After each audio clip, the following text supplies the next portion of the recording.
Usual gang of misfits and dope addicts are here. Darla is getting no respect in Bluffdale this morning. Again? Zero respect. What in the hell? Somebody's got to get that woman some help. I would agree. In Bluffdale. Because on this day, in 1967, Miss Aretha Franklin went to number 1 on the U.S. singles chart with her version of the Otis Redding hit Respect. I don't think I've ever heard Otis Redding's. Oh, really? I don't think I have. Got it here somewhere. Aretha Franklin, she, of course, has been gone since 2018. I'm not sure where she went, but she died in 2018. She went with Frank. Frank picked her up and took her to the distribution center. That's she was only 76. She should have lived a longer life, I think. She was a big woman. Yeah, and I think she had some problems here and there with. She didn't get enough respect. What you want, honey, you got it. And what you need, baby, you got it. All I'm asking for a little respect when I come home. Hey, This hits different when a man is singing it. Well, and the lyrics are slightly different. I want a little respect when I come home. do me wrong, honey, if you want. You can do me wrong, honey, while I'm gone. But all I'm asking for is respect when I come home. Ooh, yeah. Yeah, she sings a little respect for you when you come home. Not And when he I- says, when I come home. No, she says when I come home. I don't know. I'm just looking at the lyric sheet here. How will you get, baby? Got it. A little respect when you come home, just a little bit. Hey, baby, just a little bit when you get home. So that's a song. I really like that Otis Redding. That's a song that I don't think anybody could do again. What you want, baby, I got it. What you need, you know I got it too. All I'm asking is for a little respect when you come home. Just a little bit, hey, baby, just a little bit. Just a little bit, mister, just a little bit. I ain't gonna do you wrong while you gone. Ain't gonna do you wrong. Here, wait. All I'm asking Yeah, for a little respect when you come home. Because later in the song, she talks about how it's her money. Let's see. I'm out to give you All my money. all my money. Yeah. And I'm asking in return, honey, is to give me my promise when you get home. Just a little, baby. Yeah, I can't imagine anybody else doing that song. I just, there must be, people must have tried it, but you just, let's see, who is this? It says here, Jennifer Hudson did it. Oh, she could do Oh, it. Jennifer Hudson probably does a great job of it. Let's see. She played Aretha Franklin in a biopic. The Dream, Yeah. what is it? Mm-hmm. Dream, I don't Dream know. Girls. Just a little bit. R-E-S-P-E-C-T, find out what it means to me. R-E-S-P-E-C-T, take care, DCB.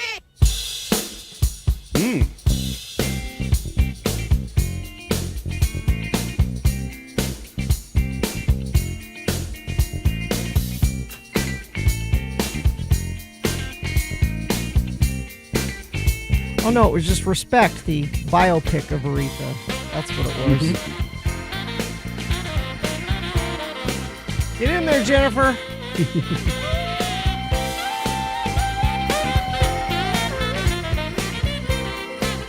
There she is. Or Come on. not. No, she Get could have in. done it right there. She could have jumped in Get there, in but there. she didn't. Here we go. This has got to be it right here. No, what? Oh, come on. No. Let me jump ahead here. It's to give me my promise when you get home. Hey, baby, when you get home.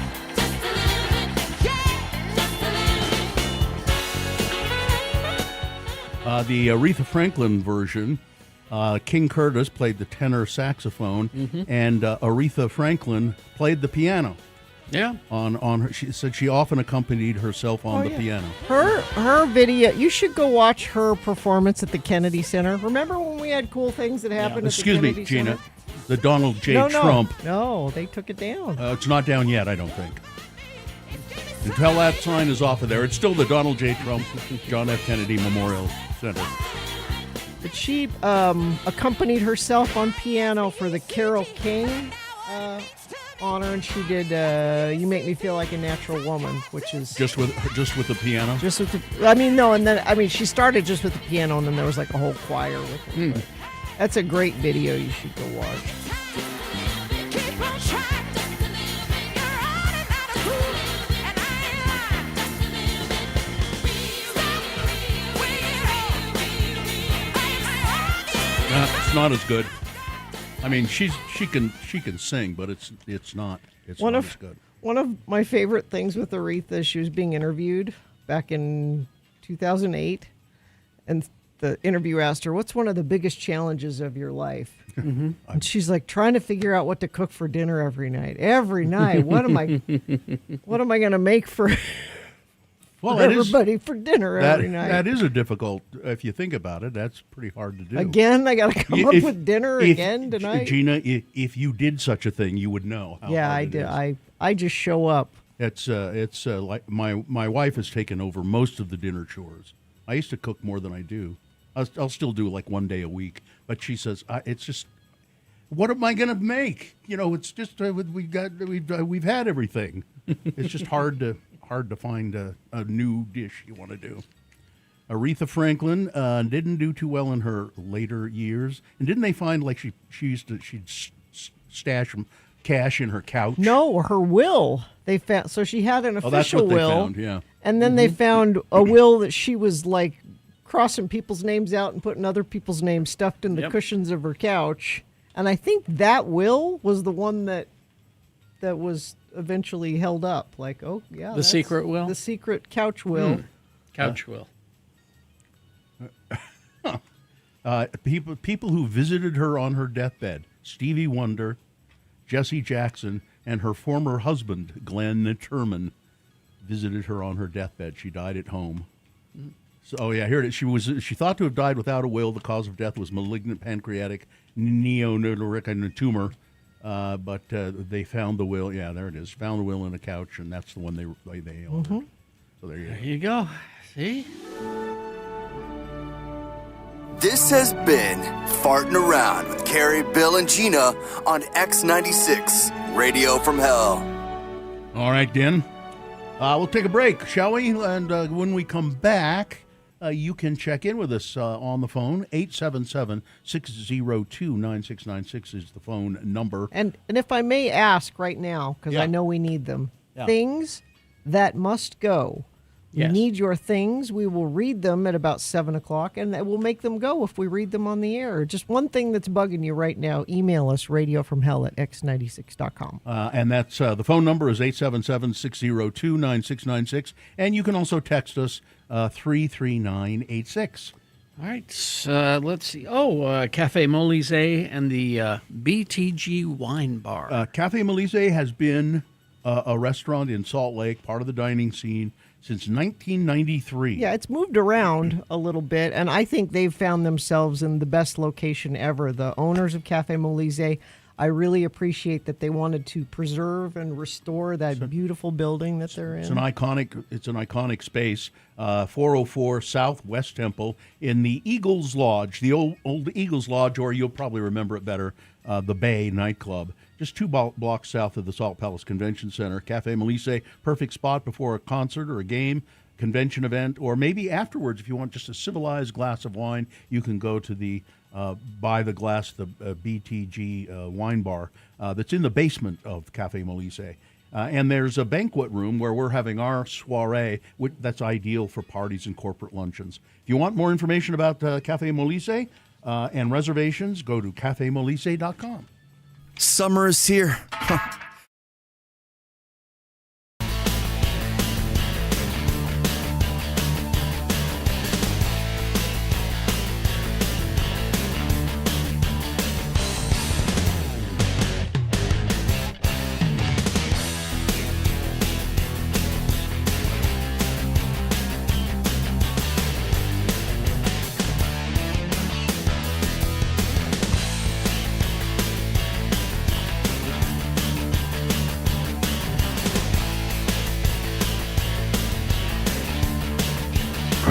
Tonight on Rod Decker Undercover. Ace reporter Rod Decker goes undercover at the state capitol. What really goes on at the legislature? What are the power brokers up to? Rod knows the legislators put up a facade when they see him coming with a camera crew, and so Decker disguises himself as a schoolgirl on a field trip with Mrs. Spencer's 6th grade class. Okay, kids, now settle down. Before we get back on the bus and go back to school, I want you to meet Governor Mike Leavitt. Hi, kids. I hope you've enjoyed your visit to the Capitol today. Very important work takes place here.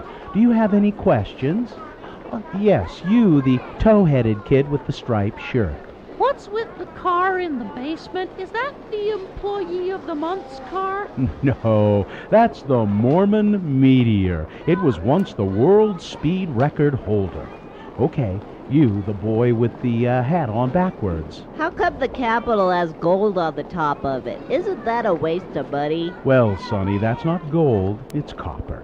Like a Duracell battery. And we have time for one more question before I have to get back to running the state. You in the back, the tall, homely girl with the pigtails and glasses. Tell me, Governor Leavitt, will we have to spend tax money on the Olympics? How do you feel about having an official beer of the Olympic Games? What about I-15? Is it on schedule and anywhere near budget? Will tobacco be outlawed in this state? Hold on here. You ask a lot of questions for a little girl. Say, I know you from somewhere. I can assure you, sir, that you have never met me before. As you can see, I'm just an average 6th grade girl on a field trip. You're Rod Decker. No, my name is LaDonna, and what you're saying is, rather than handle some tough questions from a schoolgirl, you would prefer to make accusations about my true identity. I knew it. You are Rod Decker. Rod, why didn't you just ask for an interview?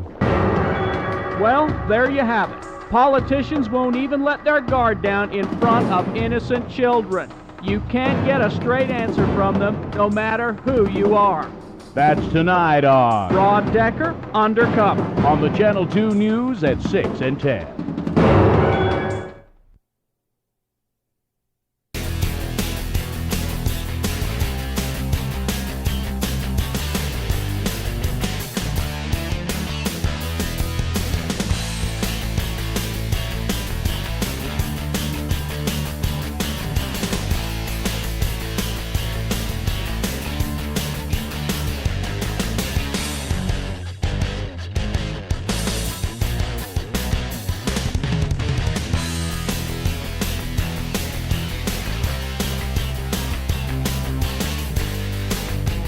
All right, 9:20 or 6:20, excuse me. You really want today to be boy. I over. really want today to be over. 6:20. Well, let's just call it 9:20 then. Let's get this over with. And then we'll leave in about 40 minutes. Yeah. How about that?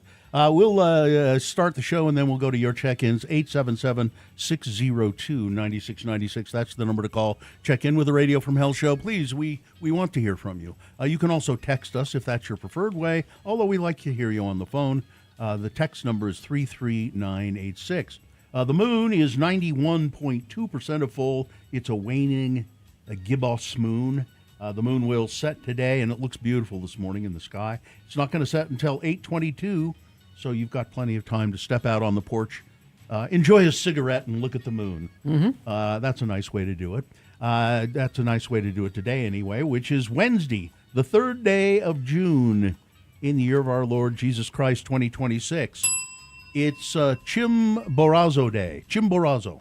Which is Chimborazo is, although it is not the tallest peak on the planet, Chimborazo is 20,000 feet high. It's in the Andes, a mountain in the Andes. But even though it's not the tallest peak on the planet, it is the highest point on Earth. So Mount Everest is 29,032 feet, just for comparison. Chimborazo only 20,000 feet, but Chimborazo, in relationship to the equator, is the highest point on Earth, and it's used for because it's used that point for mapping and things like that. It's Love Conquers All Day. Yeah, sure. National Chicken Salad Day. I love a good. I had chicken salad this week. I made it myself. It was delicious. National Chocolate Macaroon Day. National Egg Day. Have yourself an egg this morning. incredible edible egg. Yes. I did. I just had one. You did have an egg? Yes. It's Insect Repellent Awareness Day. So be aware of insect repellent. It's got DEET. And it's Her Majesty Queen's birthday. H.M. Queen's birthday. A day to celebrate the birth of the Queen of Thailand, Queen Suthida. And she's quite a remarkable woman, actually. This is an all-new edition of the show for people who feel like hell in the morning. It's Radio from Hell, starring the Lords of Morning Radio. It's Kerry Jackson. I'm Bill Allred. That's Gina Barberi over there, the three Lords of Morning Radio we are. Katie for short is our producer. She's there in the booth. Hi, Katie. There's Dawson helping out with the cameras. And hi, Dawson. And there's Vax all curled up. What? Did somebody say my name? Oh, no, I'll go back to sleep. The dog there on his cushion. And I assume that Lakai is in the back. She is. Somewhere. Okay. All right. All right. 877-602-9696 is the number to call to check in, or text your check-ins to 33986. Bus driver Troy checking in. A day late and a dollar short, but one of my earliest memories happens to be a rainy late fall morning when I was 4 or so, listening to Radio from Hell while my teeth chattered in the back seat on the way to pre-K as the car heated up. I could have waited inside, but I didn't want to miss anything. Wow. Really? That's my hat girl, Ari. That's very cool. Let's see. Adam the electrician checking in. The Bees game was fun. They won and the stadium is sweet. Oh, glad you took your family there. Let's see. Sketchy Blake of Ogden checking in. Zane in Dallas checking in. Respect my Mill Creek coffee. I've had a couple of cups of Mill Creek coffee this morning, and I think I'm going to have some more. Yeah. My nephew Riley is 22 today. Max Power here. Yay, sleep. That's where I'm a Viking. I've never been a Viking in my sleep. Jamaica John checking in. All respect, my lords of morning radio. Thank you. Mike in Nashville. Barry Allen checking in. Hoping Katie for short is ready for the new season of Legend of Vox Machina that just dropped. She says yes. Secret Couch would be a good band name. Secret Couch will. Yeah. Let's see. Calvin from the Dell checking in. Thanks for letting me listen. Sean Cap checking in. Rose Park, Sydney. Katie in San Pete County. Sleepless in Sandy says, excellent morning music school. Thank you. Meshach of Erda. Eric in Purgatory checking in. Slowly recovering from whatever ick that possessed my body this weekend. Dr. Neil is here, but would rather be over there. What's over there? I don't know. Take a look. Chef Mariano in Phoenix. Fast lane campers got to go. Well, That's the thing that must go. Email us, radiofromhell at x96.com. Texting doesn't count as a must go. No. Michaela Verino here. Johnny B checking in. I'll be taking the day off from my house today. Lots of stuff that needs my attention. Cindy of Sunset. Government employee Alex here. Happy Vox Machina Season 4 Day to all those who celebrate. Everybody knows Katie's into it. Dan of Evanston. Dave of Westbrook. Church Office Tyler. Mermaid Angie. Ivan checking in. Insect Repellent Day? Yes. What a coincidence. I have a huge carport ant infestation I'm going to be knocking out Well, it's today. a perfect day for it. Tim the Tree Guy checking in. Woodworker Willie. Jello Salad Annie. Sailor Swift Mom checking in from Spanish Fork. Ty the Snowcat Guy. Somewhere J.D. Vance's secret couch senses are tingling. All right. Well, that's... No call. Is the phone not working today? I don't know. Check it out. 877-602-9696. We need to know if the phone works because we've got Josh Davis will be here later to take your puppy kitty questions. We need the phone working for that, so give it a test for us. I'm going to give it a test right now.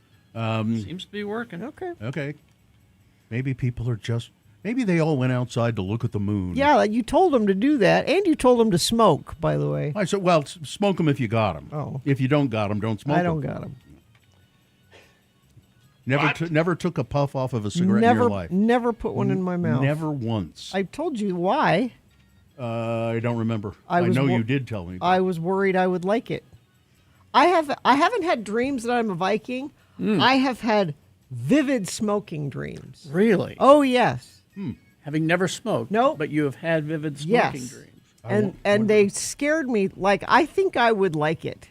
And so I'm like, that's not a habit I would like to form, so I'm not going to try it. Interesting. Well, it is. I understand those dreams because it's really fun.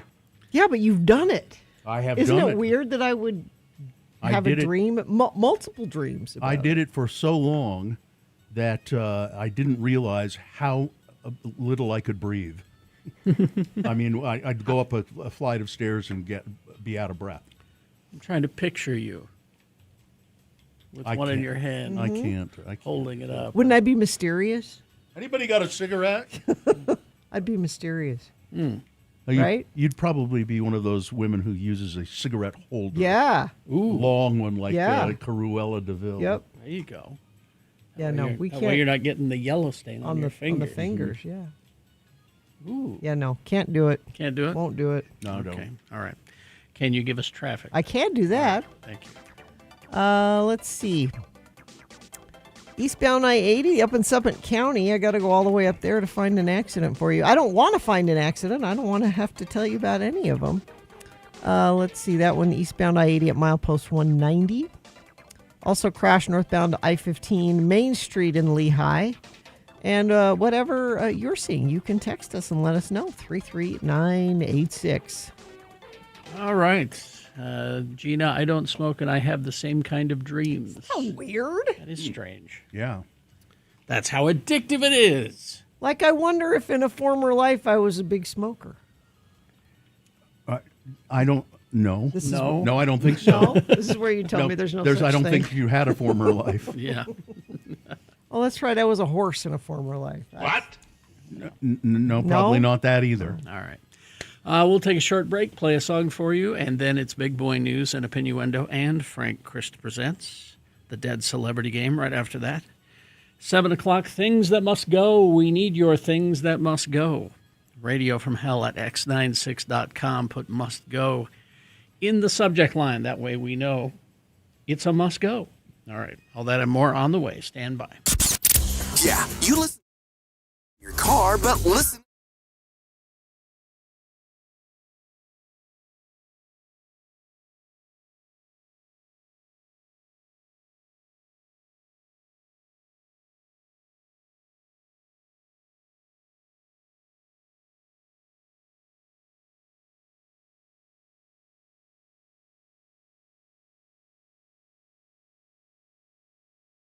Carrie, you're close, the closest of all of us to toys. I mean, yes, you're surrounded by them. Like physically, right now. Yeah. So the Toy Hall of Fame. Yes. They've announced their inductees for this year. One of these I don't even know, and one of them I'm not sure why it's classified as a toy. So the National Toy Hall of Fame in New York announced this year's inductees are the classic doll Baby Nancy. Do you know Baby Nancy, Gina? It's just one of those baby dolls that have been around forever. It's just one of the first and earliest, and it's just been a mainstay. I think the only doll I could really say. Oh, Betsy Wetsy. I remember Baby Betsy Nancy Wetsy. is the reason it's her. She's a black baby doll. Mm-hmm.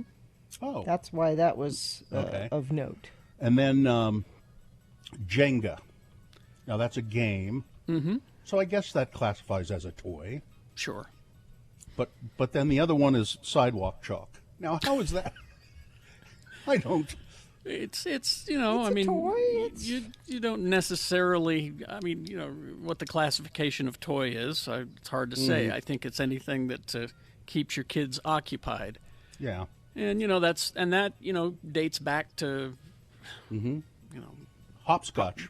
Even further. I mean, caveman times. That's Ugg want sidewalk chalk. So the toys that didn't. There were 12 finalists. Here are the ones that didn't make the cut. Bingo. Bingo hasn't been in there yet. Not yet. Huh. What? Now you might know what this is, Gina. Breyer horses. I used to collect them. They're my favorite. I love Breyer horses. They didn't make the cut. Light Bright, Masters of the Universe. Yes. My Little Pony. Risk.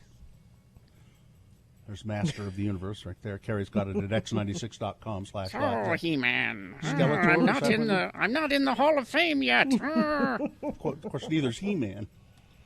Sorry, the game Sorry. Tamagotchi and Yahtzee. Mm-hmm. Oh, Baby Nancy, created in 1968, became the best-selling black doll in Los Angeles by the end of the year. Yeah, Breyer horses were that's all I wanted for my birthday and Christmas, because they were like Carrie collects his toys. Like the new ones would come out, and there were ones that were hard to find. How many do you have? How many did you have? Oh, I probably had 30 or 40 of them. And where are they now? I don't know. Why? They're probably in a box in Mary Claire's garage, probably. But don't you want to go dig them up? Yes, now I want to. So they had there will be famous horses, like famous race horses. Seabiscuit. Or famous horses from TV and movies. Mr. Ed. Yeah. Flicka. Or they were just breeds. Like, you try to collect all the breeds. Appaloosa. Yes. Palomino. Yes. Pinto. They had a whole bookshelf with, I loved them. Now they have wheels or... No, they're so you could drive them around? Well, yeah, but you want to be able to... No, Bill, you do, like... Pretend that they're galloping? Yeah. Were they on little stands, like rearing up in the air? Sometimes. Those were special ones. But they were easier to play with if they weren't on the stands. Now, because people have asked me, not just you guys, but have asked me before about this Toy Hall of Fame thing. And as I recall, I'm not for sure, but as I recall, it's only been together about just a few years that they've done the Toy Hall of Fame, and that's why some of these, the ones that you would think should be Obvious, in there, yeah. should be in there, and they for some reason only induct 3 a year in, which that seems kind of an arbitrary. Yeah, I don't know why are these. Let's see. Here's the Toy Hall of Fame home. Here are toys inducted by year. Ball in a cup? Is Ball in a cup in there? Let me see. Well, the first year that they did this is Stick in a hoop? What about the hoop and the stick? 1998. So it's been around for a while. Yeah, but they only induct like 3 a year in. Well, that first year they did like 10. I don't know why. Then the number goes down. In 2001, there were only 2 things inducted: Silly Putty and Tonka trucks. Let's see, what was last year? Last year was coloring books, Okay. Magic the Gathering, and Matchbox Wait a minute. cars. You have Magic the Gathering before you have bingo? That doesn't make any sense. I hate to break it to you, Gina, but Magic the Gathering is one of the biggest selling games I know, but on don't the planet right now. So, But don't you start with, where we started? You Well, start with Ball in a Cup and bingo. Well, I and agree with you. I Coloring agree with you, books. but- I mean, number one, the first place they started was, playing soccer with the skulls of your enemies. That's where, That's number one. yeah, that's number one. that should be. Yeah. Makes sense. You save Magic yeah. the Gathering for Exactly. several years down the road. Magic the Gathering is similar to playing soccer with the skulls of your enemies, but not exactly the same.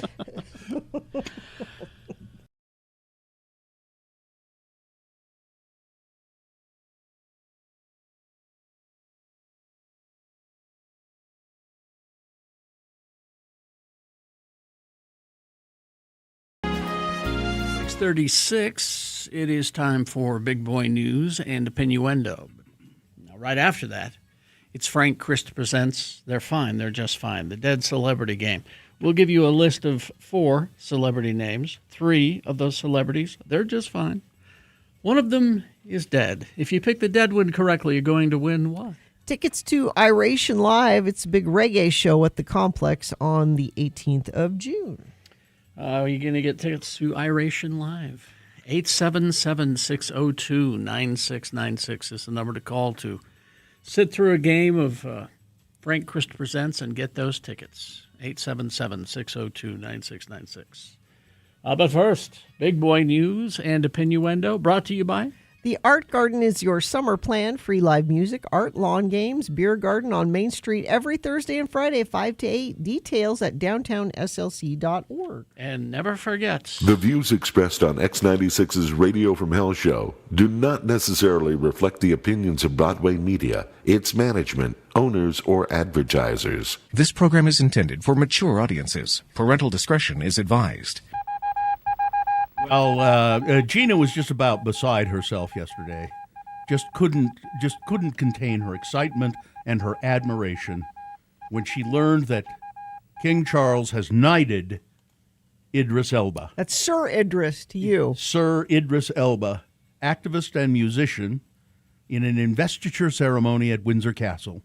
Idris Elba, who is 53 years old, received the honor of knighthood for services to young people.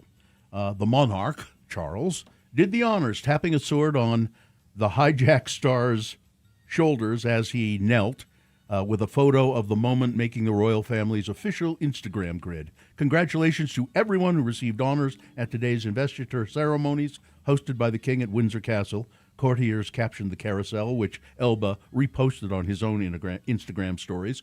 We are thankful. The work continues, Elba wrote over another photo that showed him sporting his medal and holding hands with his wife, Sabrina Elba. Gina, his wife. I know. Sabrina I Elba. think they're adorable. At the castle grounds. The star tagged the handles for Sabrina's Instagram and the Elba Hope Foundation, the charity that the couple co-founded in 2022 to support diaspora communities and create greater opportunities for them.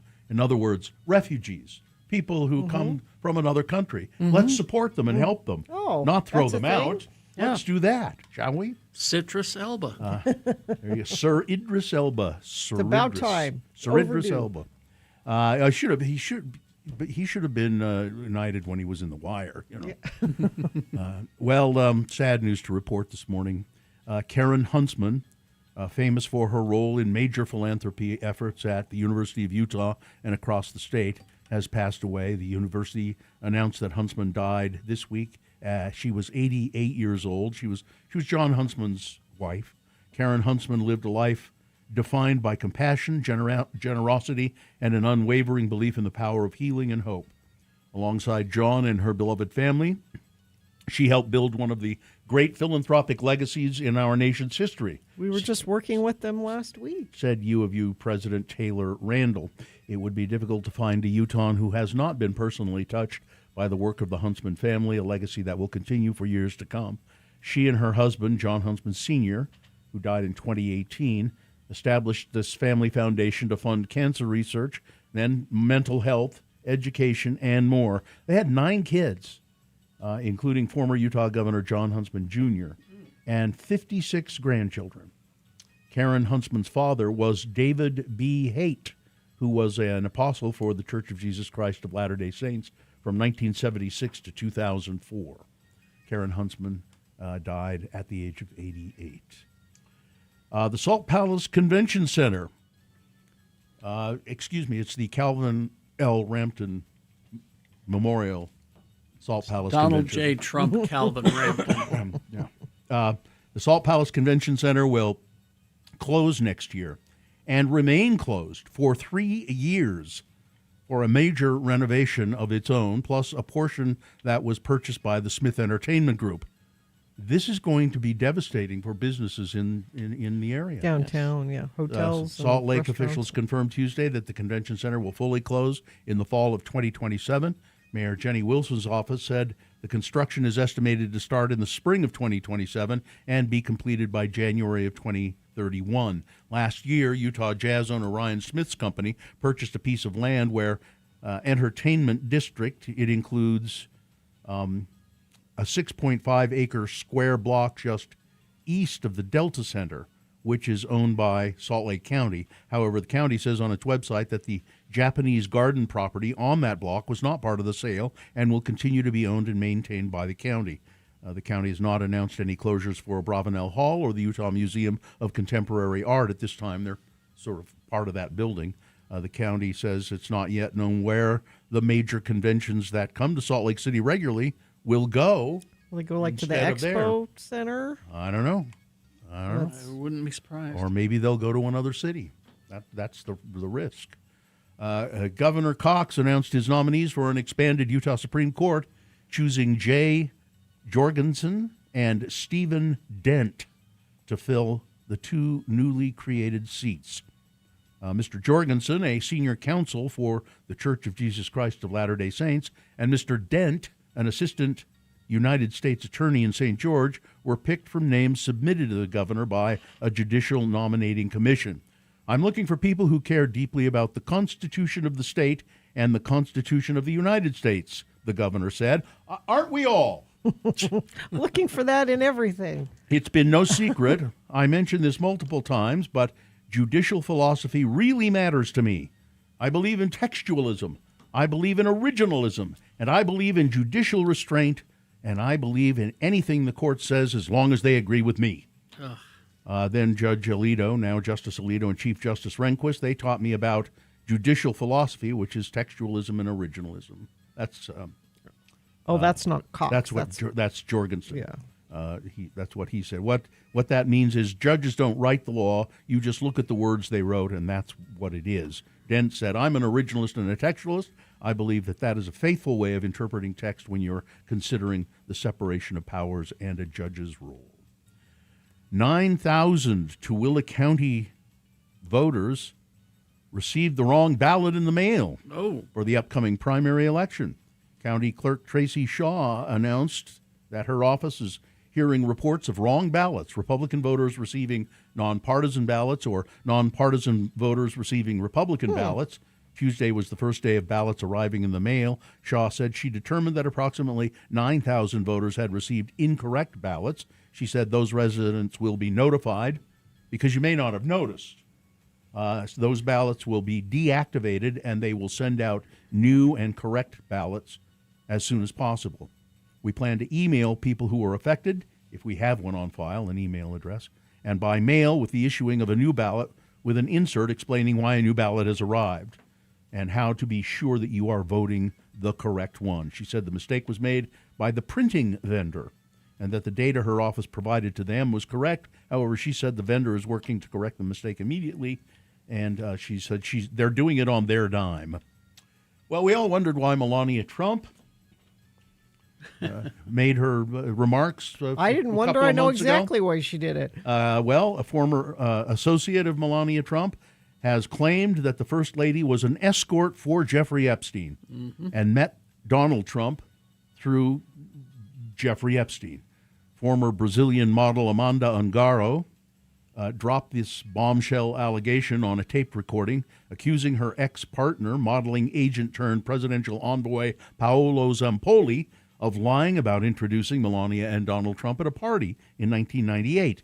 Melania has denied having a relationship with Epstein and Ghislaine Maxwell, although she has been photographed with them numerous times. Many times. The story of how Melania Naus, now Trump, later met her future husband while working as one of Zampoli's models in New York. Models. It's also something that the First Lady referenced when she held that surprise press conference in April, mysteriously denouncing what she claimed were mean-spirited and politically motivated lies linking her to the late child sex offender. But in her recording posted overnight, Ungaro, who has been locked in a bitter custody battle with Zampoli for months, disputes this version of events. Let's tell the public you never was the one introducing Melania to Trump. It was Jeffrey Epstein, as she was escort of Jeffrey Epstein. That's how she met Donald Trump, Ungaro said. And I know because I was with you for 20 years, and you always told me it was not you, it was Jeffrey Epstein, she said. So there you go. Daily Beast reached out to the White House for comment. Let's see. Zampoli made a comment to the Daily Beast. He said, I think it's a disgrace that she dares to say this about our marvelous president. Yeah. Well, then sue her. Yeah. Because then we have discovery. Michael Wolff That's of what Daily his, Beast, yeah. he's been trying to sue her for months and months and months. And probably will eventually be successful, but it takes forever. Let's get some discovery going here. Donald Trump's heavy-handed immigration blitz could make a return after midterms, a political commentator has predicted. Author and journalist Molly Jong-Fast says she doesn't believe that the 79-year-old Trump has given up on his Minnesota-style raids. He simply knew how to set them aside, or he knew that he should set them aside to avoid jeopardizing the Republican Party's odds in the midterms. Yep. I really do believe, I think it is important that when we cover this to realize that the reason that every state is not Minnesota at this moment is not because Donald Trump has had an about-face on immigration. It's because Donald Trump sees the midterms coming down the pike, and he knows it's not popular. The midterms are over. He will do it more, and he will start doing it in other states as well.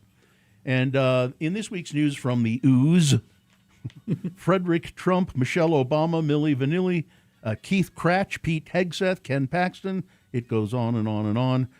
There is a bitter MAGA civil war ballooning between two D.C. organizations trying to celebrate America's 250th birthday and a missing $100 million in taxpayer money.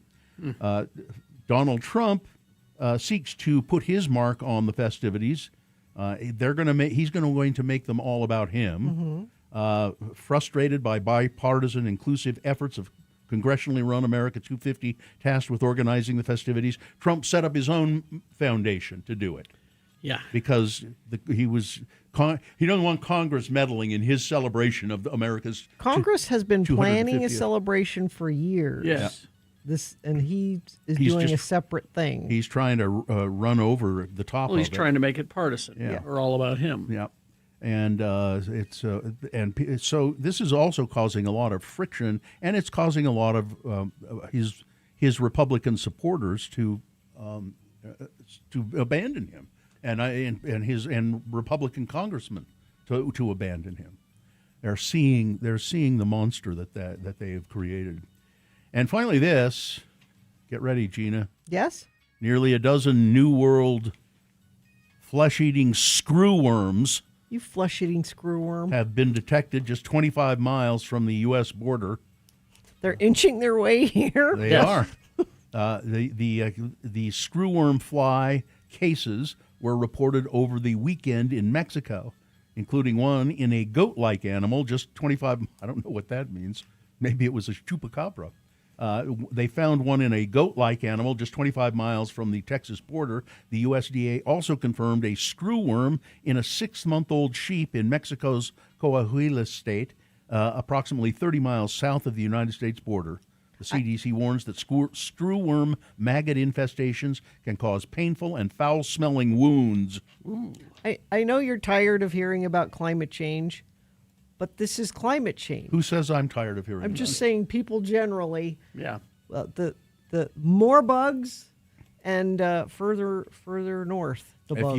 If you are bitten or if you are infected by a screwworm, it can lead to death if not treated early. Patients should seek immediate medical attention rather than attempting to remove the screwworm themselves. These represent the closest known cases in the U.S. during the current outbreak, raising serious concerns for America's cattle industry. A screwworm incursion could cost $1.8 billion in damage to Texas alone and drive beef prices even higher. Yep. Oh, boy. All right, there you go. That's the news. Sports weather traffic.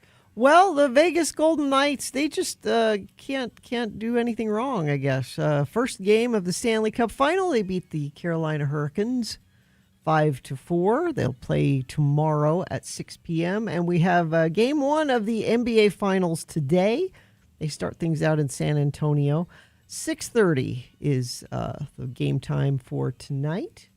And Salt Lake Bees, they won last night. They beat Albuquerque 7-4. Tonight, they're not the Bees. It's Carrie's favorite night out at the ballpark. It's Utah Dirty Soda Wednesday. I just don't understand that at all. Yeah. What don't you understand? You can advertise dirty sodas, but you don't need to change the name of the team. This is what all minor league teams are doing. They're taking a page out of the Savannah Banana book, and it's $3 swig drinks tonight out at the ballpark. People, it's fun. Bill, what do you have against fun? If you say so. Let's see. Weather, warm today, 90 for a high, mostly sunny. Cool off a little bit back down into the 80s tomorrow, and then we stay in the mid-90s for the rest of the week, it looks like. Traffic, we have a crash north on I-15, just north of Center Street in Provo, off to the right shoulder. Crash southbound Bangor Highway, 2nd West in Draper, right lane affected there. And let me check our message stream. That is where Infinity members report what you're seeing out on the road. Somebody says, my favorite minor league team name is the Wisconsin Dive Bars. See, that's fun. Isn't that fun? Have some fun. That's traffic. Just saying that name makes it fun. Mm-hmm. Okay. Before I leave, yes, you need a contestant for this game. Oh, it's 877-602-9696. If you would like to win tickets to Iration Live, it's a big reggae show at the Complex on June 18th with special guest Tribal Seeds and Tunnel Vision. Tickets are on sale now, but you don't have to buy them. You could win them from us right now, 877-602-9696. And it's really easy to win. Hi, Frank. Hello, everyone. Now, people, don't be afraid. Frank, I know he's kind of creepy because he's a skeleton. But he is a Grim Reaper, the Reaper of Celebrity Souls. But you have nothing to fear on the phone from Frank. Oh, no. No. You can't take people through the phone. It doesn't work that way. No. I have to be able to boop your nose in person. And probably you, whoever you are calling to play the game, Frank Chris Presents.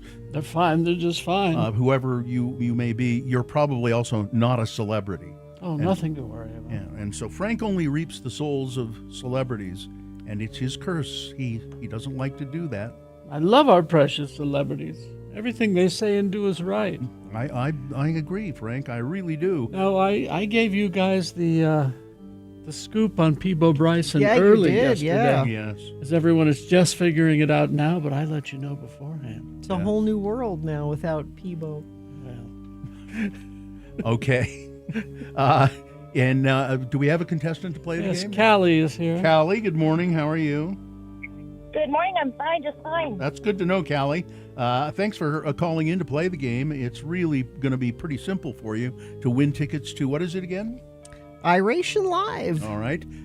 Callie, because it's Her Majesty Queen's birthday, the Queen of Thailand, Frank gave me a list of actors in movies about royal queens.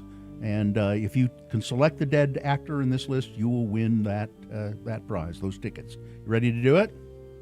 I'm ready. Okay, here we go. Number 1 on the list is Joan Collins. Trained as an actress at the Royal Academy of Dramatic Art, then went on to roles in Lady Godiva Rides Again, The Woman's Angle. Other movies were Tales from the Crypt, Fear in the Night, Dark Places, Empire of the Ants. She was Alexis in the soap opera Dynasty, and she also appeared in an episode of Star Trek. Her Queen movie, she's in The Virgin Queen. She plays a courtier to Bette Davis's Queen Elizabeth I. Number 1, Joan Collins. Number 2, Rupert Friend. He was in Pride and Prejudice, The Boy in the Striped Pajamas, The Death of Stalin, and Starred Up. He also appeared in The French Dispatch, Asteroid City, and The Swan and the Ratcatcher. He played Vincent van Gogh's brother, Theo, in At Eternity's Gate. His Queen movie, Rupert Friend played Prince Albert in The Young Victoria, about the early reign of Queen Victoria.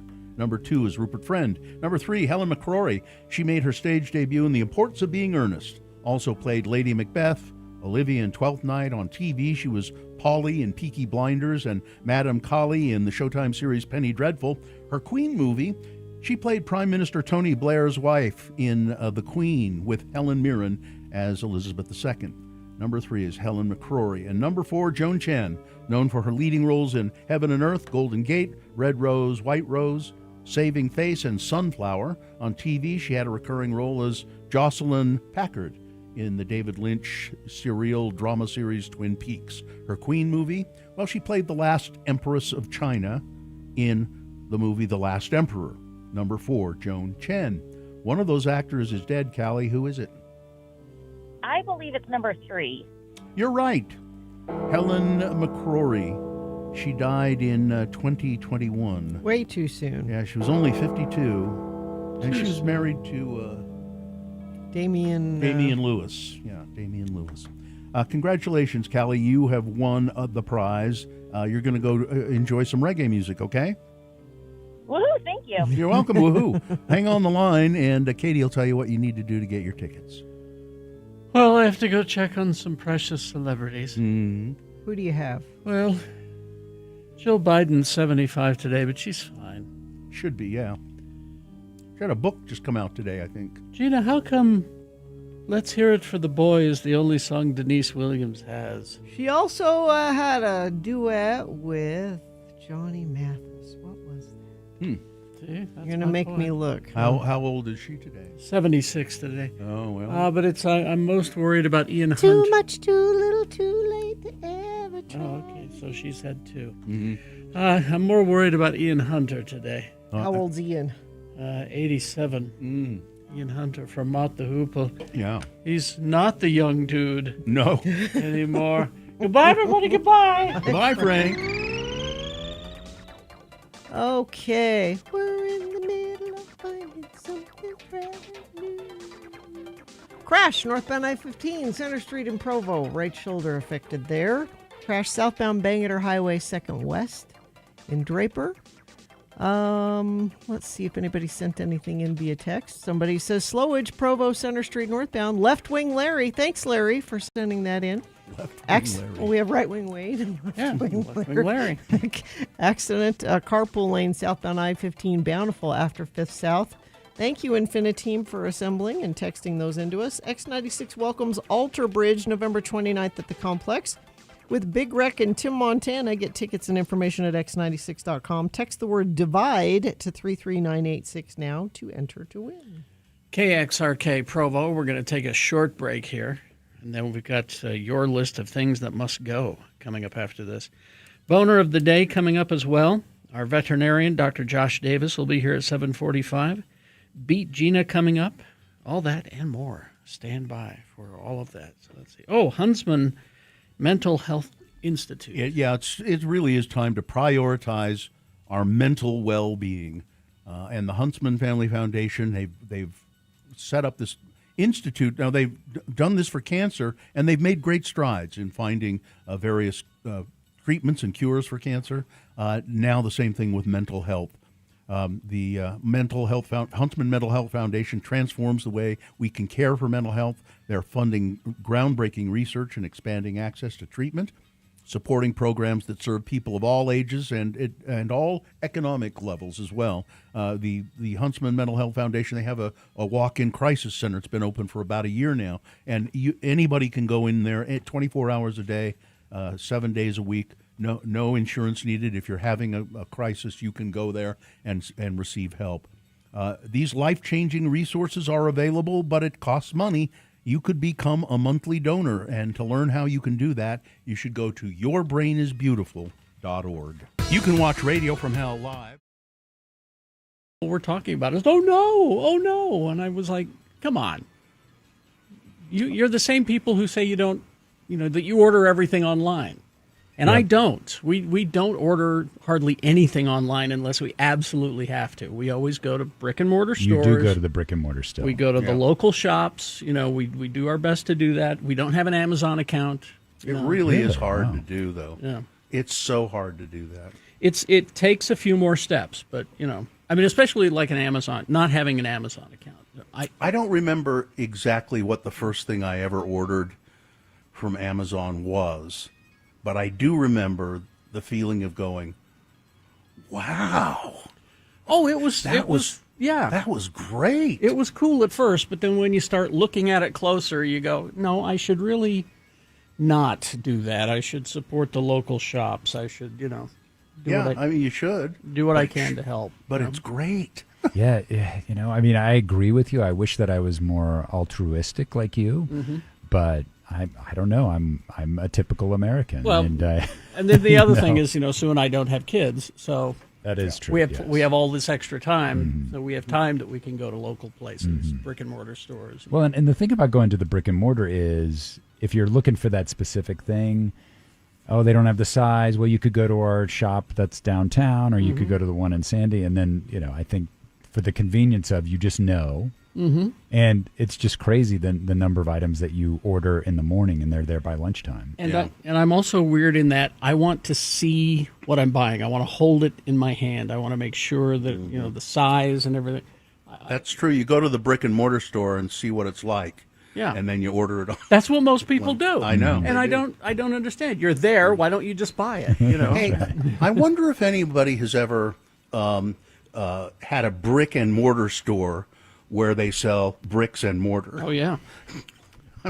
I need bricks and I need mortar. Oh, yeah, Chauncey's Brick and Mortar. I would go to the brick and mortar Local store. guy. He's been open for years. Yeah, but he operates out of a tent, which I think is weird. Which is strange. You'd think that he would use some of his products. Some of that stuff's got to be sort of at say, cost. See, this is what you can do. You can do this too. But, yeah. I made a joke earlier about PacSun. I don't even know what they sell. What is a PacSun store? What is it? It's like surfboard shorts it's and like Ocean Pacific kind of stuff. Yeah. Sunglasses. Because I just clicked on their logo on the Southtown shops. PacSun is dedicated to delivering an exclusive collection of the most relevant brands and styles to a community of inspired youth. What does that mean? That sounds like an ad written by AI. Exactly. That's really bad. That is bad. Yes. What? If you're looking for an OP shirt. Oh, okay. Clothing for you to wear on your body at times when you're feeling the need. Silver reef. And stuff like that. Reef. Yeah. Anyway. Okay.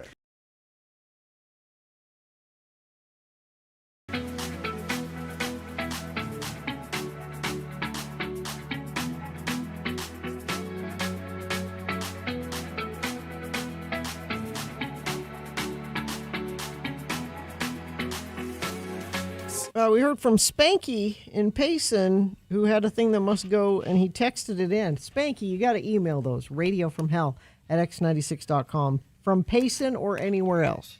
Payson.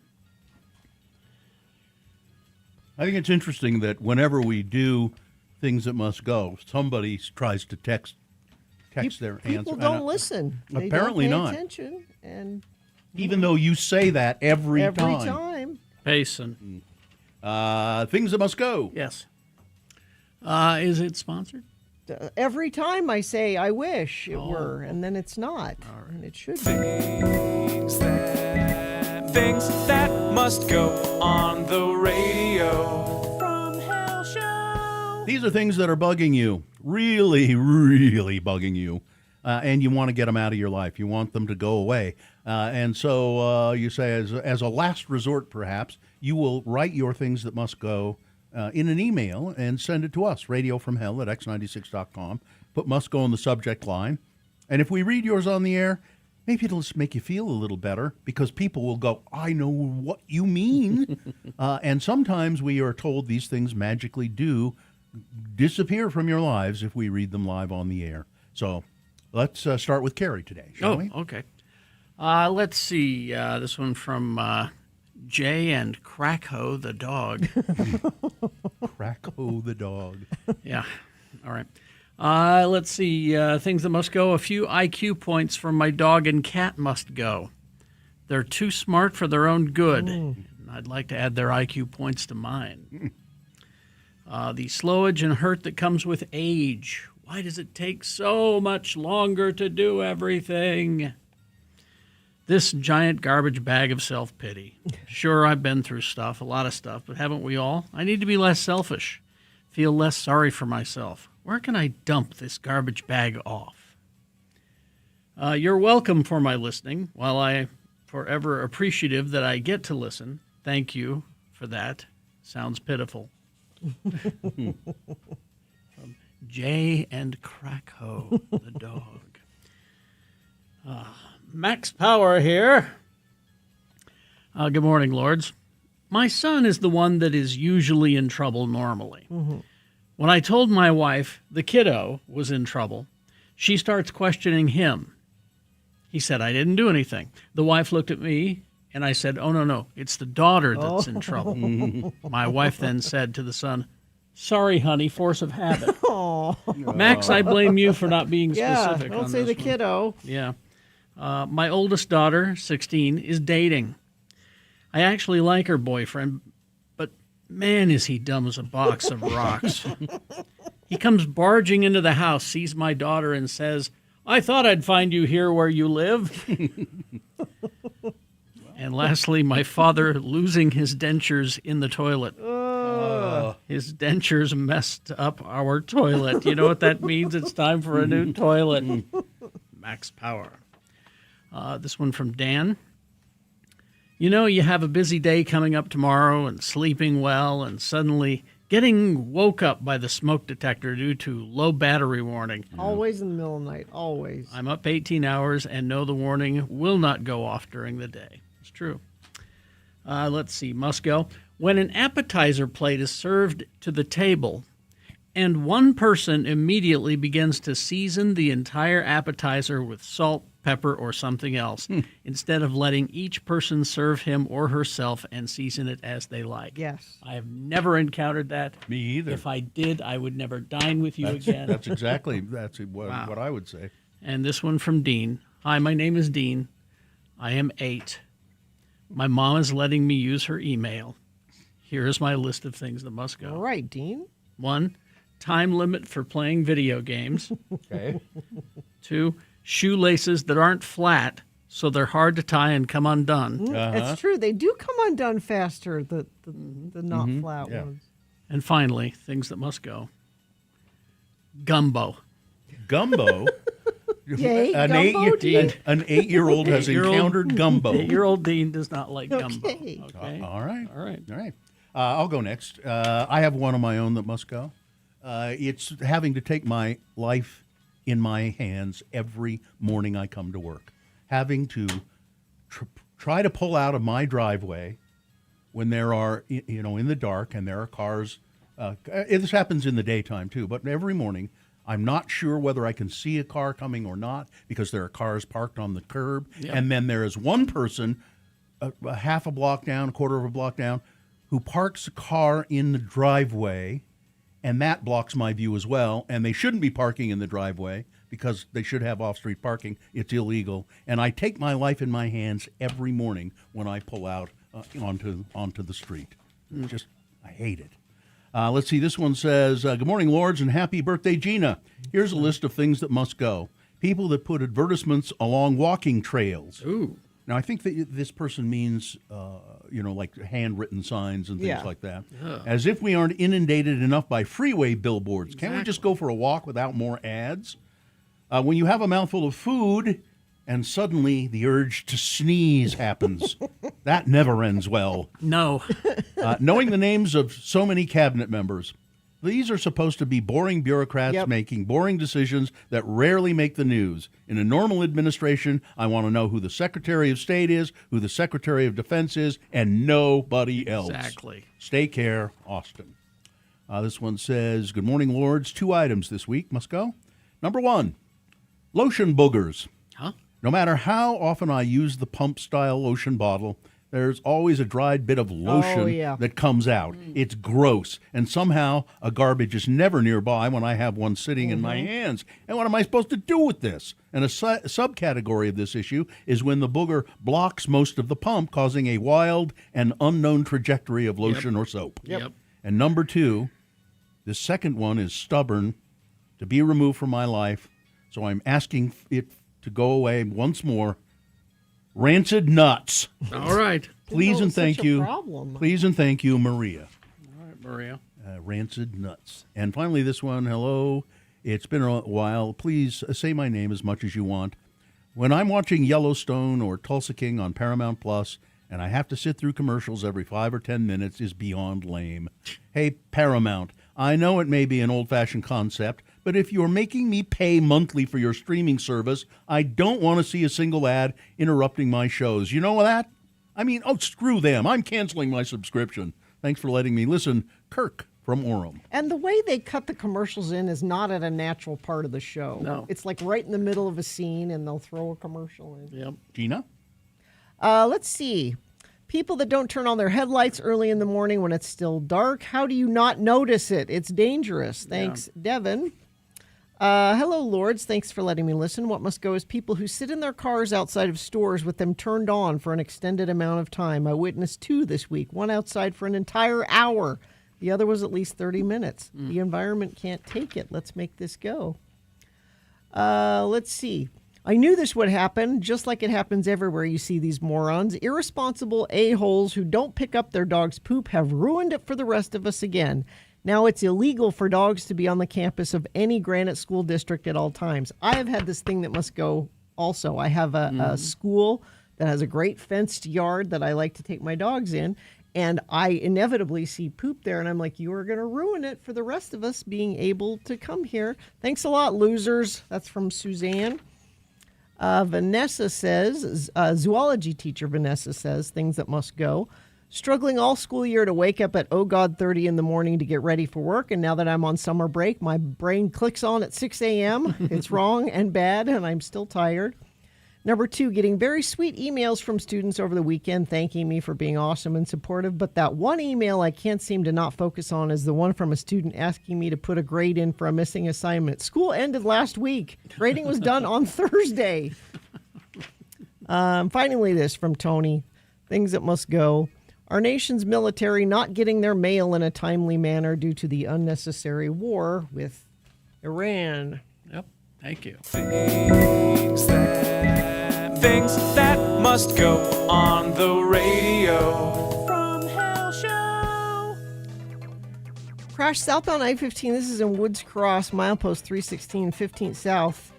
I think we heard from a couple friends of the program who were stuck in that one as well. Crash northbound I-15 just north of Center Street in Provo. And whatever you're seeing on the roads, you can share with us. Text it 33986. All right, here are the boner candidates you'll be voting for momentarily. Boner candidate number 1. He's a good boy, and his dad's a TV star. Boner candidate number 2. Andy Ogles has no place in America. And boner candidate number 3. How about a prayer or two for his victims? All right. Boner of the day, big boy news, all coming up after these messages and a song. Stand by for that. And then get your questions for veterinarian Dr. Josh Davis. He'll be here right after we award the boner, answering your questions about your puppies and your kitties. All coming up. UtahAdvocates.com. They are personal injury attorneys, and they know what they're doing. And so do the attorneys that the insurance companies have, which Yeah. is why you need an advocate if you have been injured, not just in a car accident, but maybe injured while you're out walking your dog or jogging or riding a scooter. Or maybe somebody's dog comes out and bites you, and you have to have hospital treatments. The advocates are who you should call. 801-355-5550 is the number, and they'll be on the phone immediately with you 24 hours a day, 7 days a week. They can determine whether you have a case just by talking to you on the phone. And if they can't help you, often they can refer you to somebody who might be able to help you. But the thing about the advocates, too, is they work on contingency. So they don't charge you a dime for the consultation, or you don't pay any money out of pocket if they represent you. They only take part of a settlement when they get you one. It's 801-355-5550 or UtahAdvocates.com. Did you know?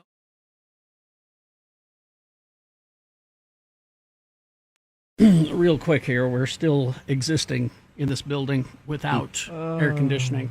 I thought ahead. How? Yesterday, I realized I didn't drink my coffee, my Mill Creek coffee. Yeah. Because it was hot. It's hot, yeah. So I brought from home. Oh. Iced coffee? Well, I let it sit out and let it get room temperature, and then I just poured it over ice. But, of course, the importance of coordination. I've got the Space Ghost glass that I brought from home. And my Space Ghost watch. You really did think that through, didn't you? Coordination. Carrie, if you go, I'm glad you have time to do stuff like that. if you are a guest at Carrie's house and he offers you a beverage, it will most likely be served in a thematic glass like Grimace. this. I got Grimace. I got Mayor McCheese. Looney Hamburger. Tunes, you got Looney Tunes? I got some Looney Tunes. Yeah. Good stuff. This is nice and cold. Thank you. Man. I'm trying to get ahead of these medical problems here, and sometimes it feels like it's not going to happen, but it is, and but at great cost. So I went to another doctor yesterday, and just to lay out the problems I'm dealing with here. Yeah. I've had a lot of problems with my right foot and ankle, being very painful, getting swollen. I finally said, okay, I've got to do something about this. Let's go to the doctor. Yep. So I go to a specialist, and he discovers that I have a fracture on the top of my foot that's probably been there for a long time, and that my ankle is no longer attached to my foot pretty much because all the cartilage has gone away because of arthritis. So No that wonder it explains. hurts. Yeah, No that explains it.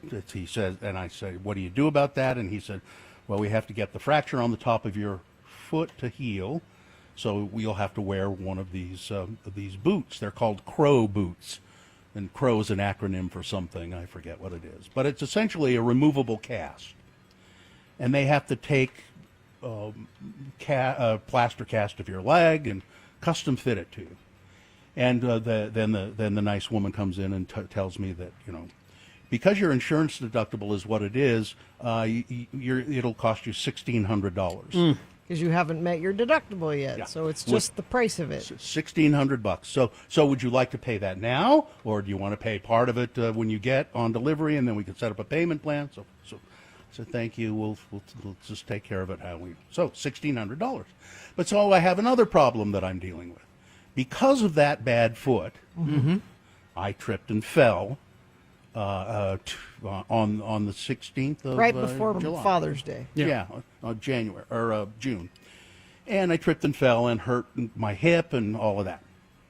So I finally went to see another doctor yesterday about that situation because it's not getting better. That's separate from the foot. Yeah, it's very painful.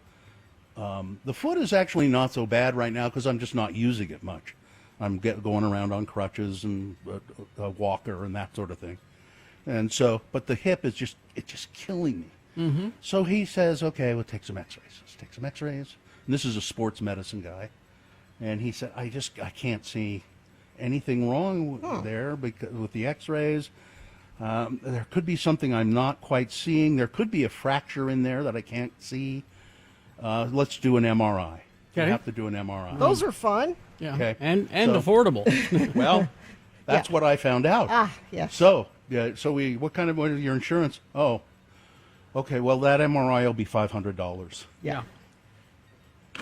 Still haven't. Even after buying the boot, you still haven't met your deductible? I guess not. So I here's- haven't paid for the boot yet. I don't know. So here's my question. What if we were to just take the money that we would give to insurance, set it aside, starting when you're young?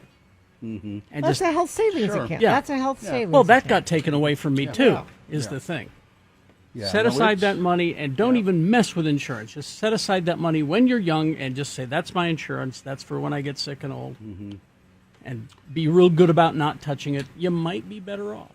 I don't know. It's so frustrating though, and it's Because and you I- need these things. and it's frustrating This for the isn't a- doctors too. This It's isn't a yeah, fun a vanity thing. item. This No. is not a.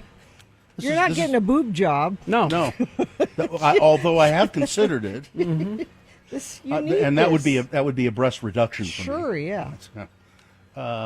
Yeah. So anyway, but I feel like I'm getting to the bottom of this now. That just the money aside, I think.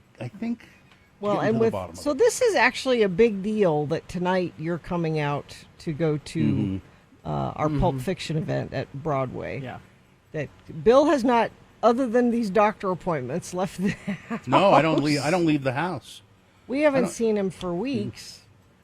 Yeah, It's been a month almost. and it's terrible. You know, I have to stay off my right foot as much as possible until I get that boot, and that boot it's a monster. Mm-hmm. I mean, it's got this huge tread on the bottom of it.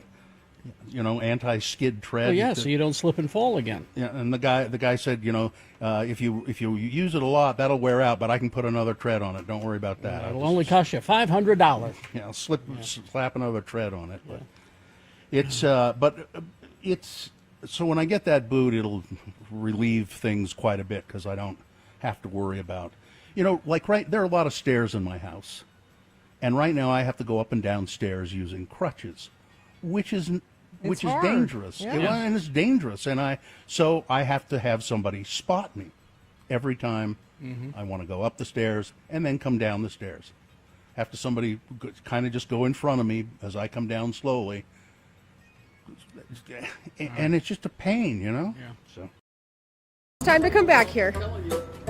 Don't make me chase you.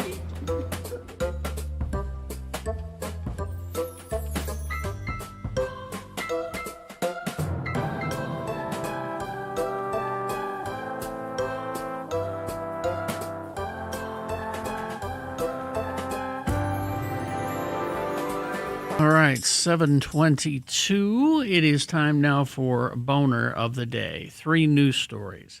These will be examples of bad, stupid, or funny human behavior, and you will decide with your vote of these 3 candidates which one is the worst, which one deserves to be Boner of the Day for today, June 3, 2026. We will give you 2 candidates now, a third after the news, and once you've heard all 3, you'll vote. One of you lucky random Boner voters will receive. Can't buy it, gotta win it. Radio from Mel Boner t-shirt. All right, here's Boner candidate number 1. He's a good boy, and his dad's a TV star. The Trump administration has hired a convicted January 6th Capitol rioter to work inside a Pentagon office that handles some of the military's most sensitive operations. Elias Irizarry, who was 19 when he broke into the Capitol with a mob of Donald Trump supporters, has been appointed to a post in the Defense Department's Special Operations and Low-Intensity Conflict Office, where he is assigned to its Irregular Warfare and Counterterrorism section, according to the Washington Post. The 24-year-old's hiring has raised red flags among staff who are questioning his suitability for the highly sensitive government role. 4 people familiar with the matter told the Post. 2 people said that the work ranks among the most delicate tasks handled by the Pentagon, with all roles requiring top-secret clearance. Right. And by the way, you can see a picture of him as he's about to break into the United States Capitol back on January 6th. Prosecutors said that Elias Irizarry entered the Capitol through a broken window while holding a metal pole. He didn't hit anybody. Irizarry pleaded guilty to a misdemeanor charge of unlawfully entering and remaining in restricted area and received a 14-day jail sentence. In the case of rescue extraction missions, it can place our special operators in some of the most complex and dangerous environments we ask of them, one person familiar with Irizarry's new position said. To put someone so junior and so new to the Department of Defense and with such a checkered background into such a sensitive portfolio raises serious questions for leadership. Yep. The Pentagon unit that Irizarry has been appointed to oversee or oversees operations including embassy security, personal recovery, and hostage rescue. Irizarry is the son of a soap opera star named Vincent Irizarry. Oh, and the young man says he regrets taking part in the Capitol attack in 2021. Sure. He regrets it. But he's a good boy. No. And his dad's a TV star. And he didn't hit anybody with a pole. That was my favorite part of the story. And he said he was sorry. He didn't hit anybody, and he's sorry. He's the best person for this job. That's what you're saying. Yeah. Yeah. He's the best person. Boner candidate number 1. He's a good boy, and his dad's a TV star. Here's boner candidate number 2. Andy Ogles has no place in America. Yeah. Republican Congressman Andy Ogles, Republican, Tennessee, posted a message for Pride Month on Tuesday, declaring, homosexuality has no place in America. Ogles was long stirred controversy with his bigoted, trollish rhetoric, added, and happy Nuclear Family Month. In early March, Ogles posted a similar sentiment about American Muslims, writing, Muslims don't belong in American society. Pluralism is a lie. During a January Fox News hit, Ogles repeatedly referred to Democrats as libtards. In March of 2025, House Democrats and Republicans joined together to condemn Ogles for posting wanted posters for judges outside of his office on Capitol Hill. Ogles was under federal criminal investigation for allegations tied to campaign finances until earlier in the month when the Department of Justice dropped the probe. His attack on LGBTQ Americans quickly raised eyebrows across the political and media world. The New York Times congressional correspondent Annie Carney said, this is an extreme statement even by a deep red state standard. Boner candidate number 2. Andy Ogles has no place in America. Coming up in a moment, boner candidate number 3. How about a prayer or two for his victims? Boner candidate number 3 coming up after this. Big Boy News and Opinioendo, brought to you by Feldman's Deli, Utah's authentic Jewish deli with expanded hours, now open Tuesday through Saturday, 8 a.m. to 8 p.m. for breakfast till 10:30, lunch, dinner, live music Fridays and Saturdays. More information at feldmansdeli.com. And never forget, the views expressed on X96's Radio from Hell show do not necessarily reflect the opinions of Broadway Media, its management, owners, or advertisers. This program is intended for mature audiences. Parental discretion is advised. CBS News has fired 60 Minutes correspondent Scott Pelley, jettisoning one of the network's best-known journalists in a clash over the future of 60 Minutes, the country's top-rated news program. Or it has been. Mr. Pelley, 68 years old, a 60 Minutes correspondent and former anchor of CBS Evening News, joined the network in 1989. At a staff meeting on Monday, he accused the network's editor-in-chief, Barry Weiss, of, quote, murdering 60 Minutes, yes, citing the ouster last week of the program's leadership team and 2 on-air correspondents. We have parted ways with Scott Pelley, said Nick Bilton, the tech journalist who was hired last week as the new 60 Minutes executive producer. CBS News declined to comment. In a formal letter to Mr. Pelley, which was obtained by the New York Times, Bilton wrote that the correspondent had been terminated for cause effective immediately. Pelley, in a telephone interview on Tuesday, shortly after he was fired, said he had devoted decades of his life to 60 Minutes, which he said he still cared about deeply. I've been in combat in Afghanistan. I've been in combat in Iraq. I've been in a war zone in Ukraine multiple times, risking my life and the happiness of my family because of my devotion to that broadcast. The firing of Pelley is among the most consequential moves of Barry Weiss's rocky tenure at CBS, and it's almost certain to spike tensions that have coursed through the network for months. Scott Pelley released a statement, and I posted it. Can I just read this one little part? Yeah. For my part, new management has instructed me to inject falsehoods and bias into politically sensitive stories. I've been told to include assertions that are unverified. To date, in every case, I have managed to ignore these instructions or refuse them. Recently, politicians have been invited to choose correspondents for interviews on the broadcast. Giving politicians control over 60 Minutes interviews is not how this is done. Finally, incompetence and unprofessionalism in the new management have wreaked havoc. In a case involving one of my stories, the entire program came within 19 minutes of not making it to the air. So he's coming out saying they were telling me to put falsehoods and bias, and he said I didn't do it, but that is going forward, that's what you're going to see on 60 Minutes. A Sandy school has been evacuated for a second time in just a week following another threat of being placed against the school. Another threat being placed against the school. The Waterford School, private school, was evacuated Tuesday morning. Previously, the school had to be evacuated on Friday following a bomb threat being called in. Sandy police are investigating the incident, although they add they don't believe there is an imminent threat to the school. Well, it's kind of creepy that you're getting 2 bomb threats just that quickly. The nature of Tuesday's threat wasn't currently known. Well, they say one was a bomb threat. They're not saying what the other threat was. But let's see. In Albania, one of the poorest countries in Europe, crowds gathered to protest a $1.4 billion luxury hotel complex on the coast of the Adriatic Sea. Jared Kushner, Donald Trump's son-in-law, is one of several investors in the project. Protests have grown in recent days against the plans by Kushner. The protest in the capital and in coastal towns have become a lightning rod for widespread discontent in Albania, long one of Europe's poorest countries. Another protest is planned for last night. For years, the plans of $1.4 billion luxury hotel complex on an island off the coast and another development on a peninsula that is home to sensitive wetlands have generated concerns about conservation and about transparency.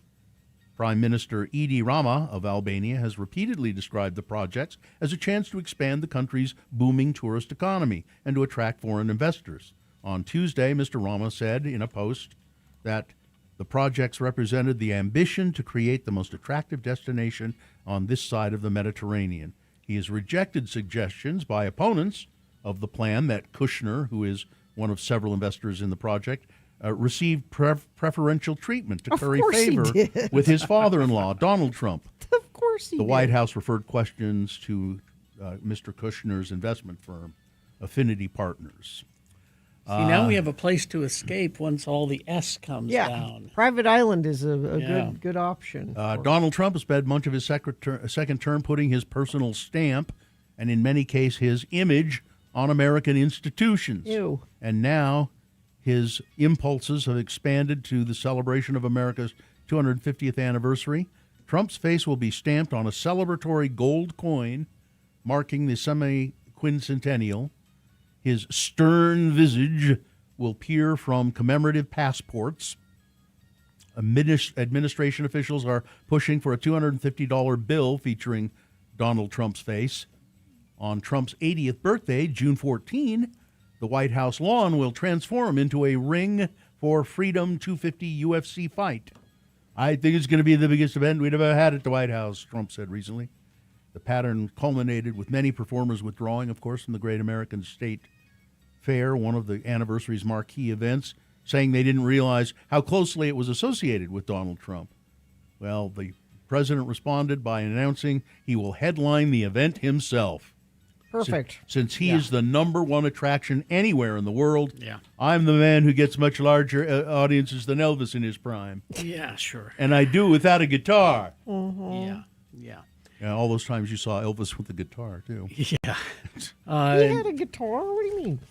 You didn't often see Not very often. But Milli Vanilli finally pulled out. Yeah. So it's only Vanilla Ice. Vanilla Ice is left. Yeah. That's what you've got. I don't understand the Democrats in Maine, why they've hung on to this Graham Plattner guy. He's the likely Democratic Tracy. nominee Was it for Tracy? Senate. Our in friend Maine. Tracy Gressman, He's who facing does new the scrutiny of his graphic past arts for behavior us here in the building. He went to Long Washington time friend of the yesterday program, and and drew a nervous and somewhat standoffish reception from the Senate Democrats he hoped to join.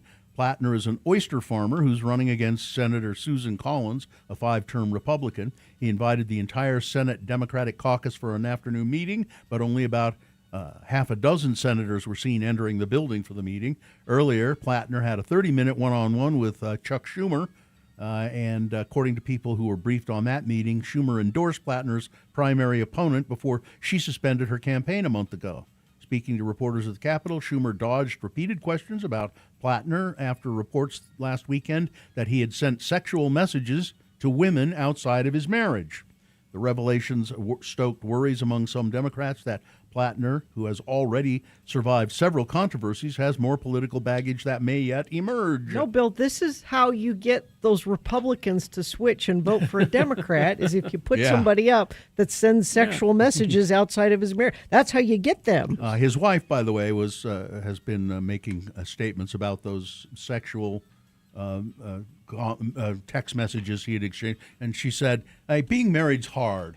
And I love my husband, and I'm going to stay with him. Being married's hard, especially when you're married to a guy, an oyster farmer like Plattner. And he had the Nazi tattoos, Yeah. which he had covered up recently, and I'm just curious as to This why. is the best we can do. I This guess, is- yeah. And Bernie Sanders has endorsed him. Black And, frying pan, so nice his, and hot, crisp up the bottom. yeah. Not too hot because you girlfriend, don't want it to just burn and then Elizabeth you Warren? want it to bring it up. Do you like nice that I know temperature, who he meant? but also crisp up the I top. admire that, but Well, I my am just too girlfriend much of a in slob to politics. bother with that. And I kind of met her stuff. at the airport. I'll Yeah, just. it doesn't take long. Mayor It just Karen takes Bass more thought than I'm of willing to Los put into Angeles it. claimed one of the two spots on the November ballot. Late the thought I'm Tuesday, willing to put into or, it is, she wants hey, to would be somebody reelected put as this mayor of pizza in the LA. microwave? Nithya Raman, a progressive former ally of the mayor, and Spencer Pratt, a one-time reality TV star, are battling for second place. And at last count, Pratt was ahead. Oh, you idiots! So it may be a Karen Bass and Spencer Pratt race coming up, which would be interesting, I guess. Idiots. And finally, this story. I know. Everybody's talking When about Sterling that. NASA, Cam Chevron. 21 years old, woke up on Saturday, he couldn't Used have to go up there imagined into the woods and what harvest happened to him later in the poles day. for our fencing. On that day, which he described as run-of-the-mill, he helped a friend with a Apparently scooter, he did. drove around town to run He some did errands. when I Later was- on, he when was I was planning on the for farm. the movie That's La La something Land. That's a useless accompanied question. by When I was live living on the music farm, that's what we do. at We the did a Darling big- Harbour Theatre. This is in Sydney, Australia. Okay. So they were going to show the movie, but do the score Soundtrack live. live. Yeah.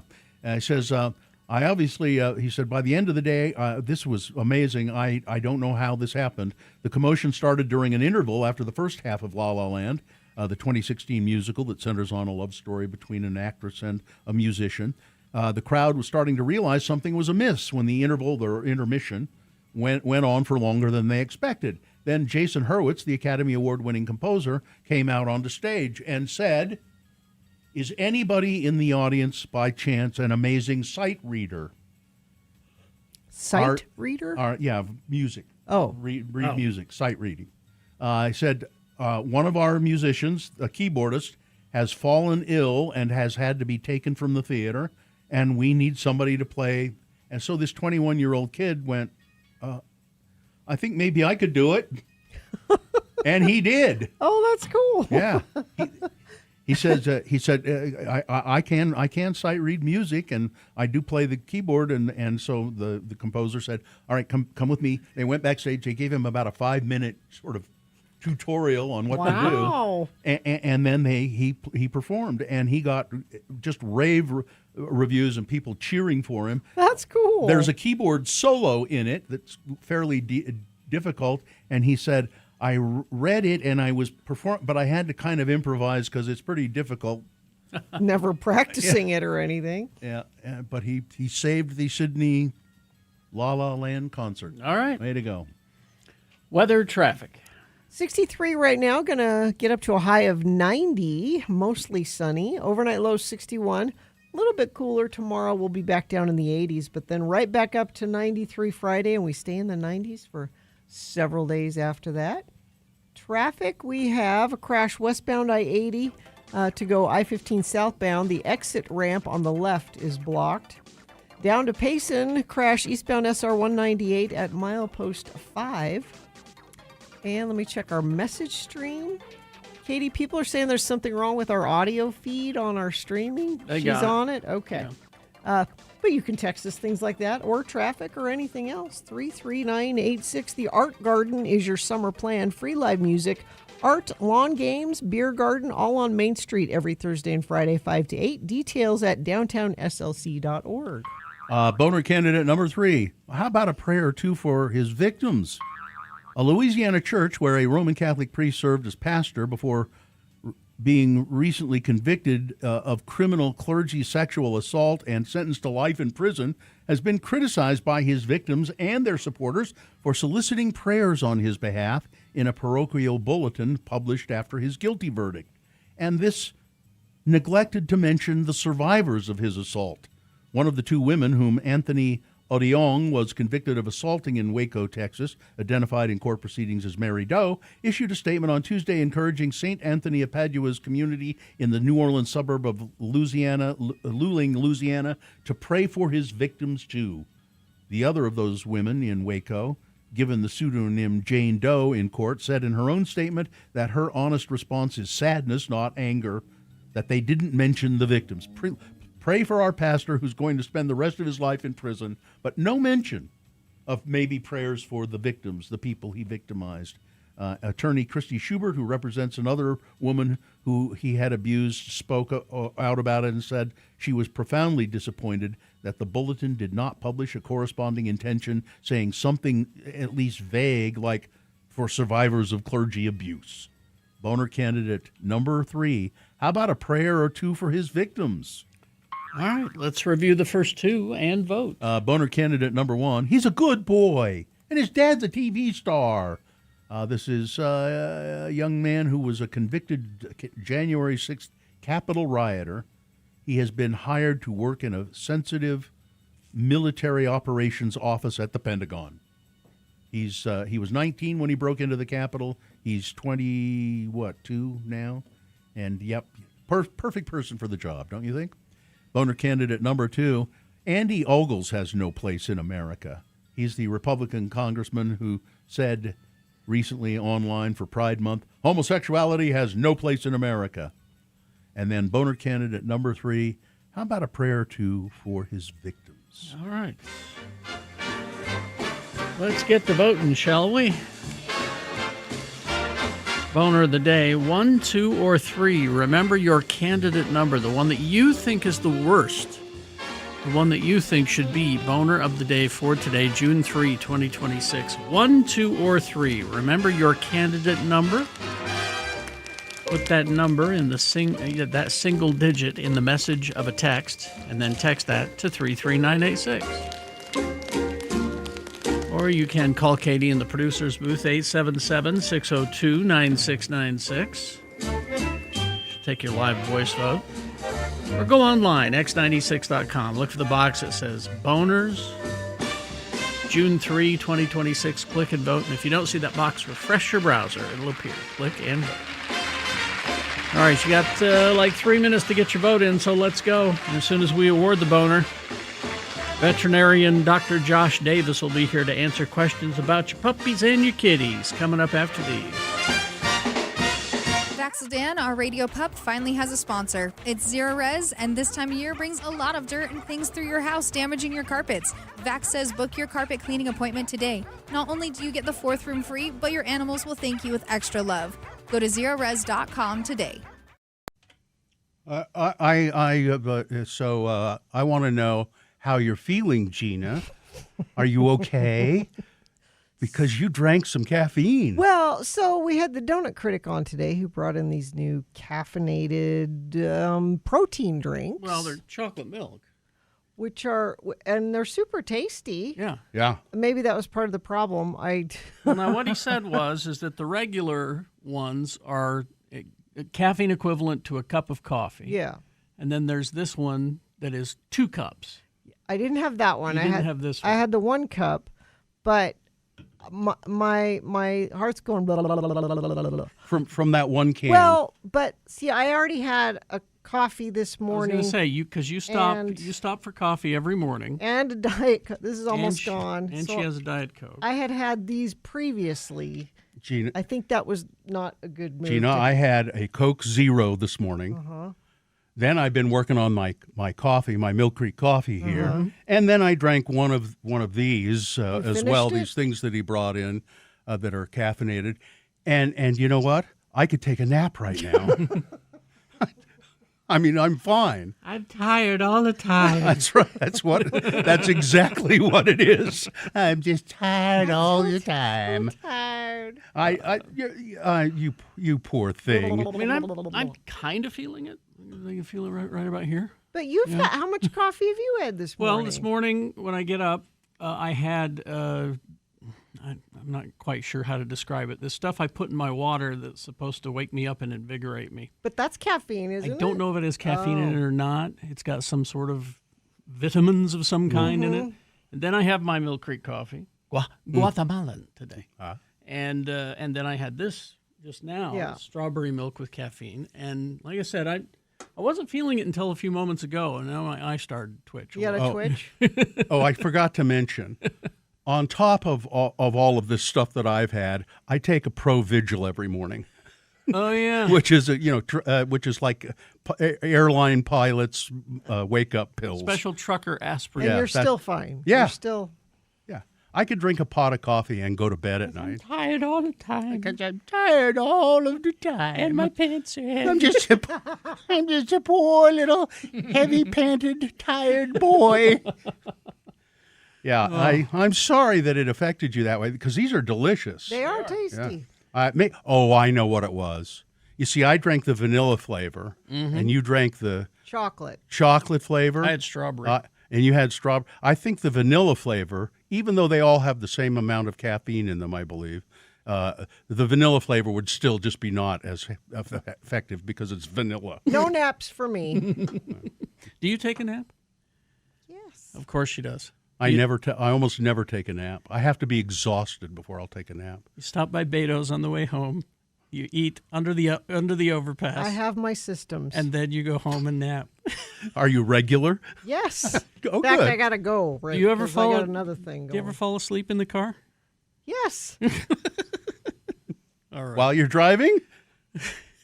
Goodbye. Goodbye, everybody. Goodbye.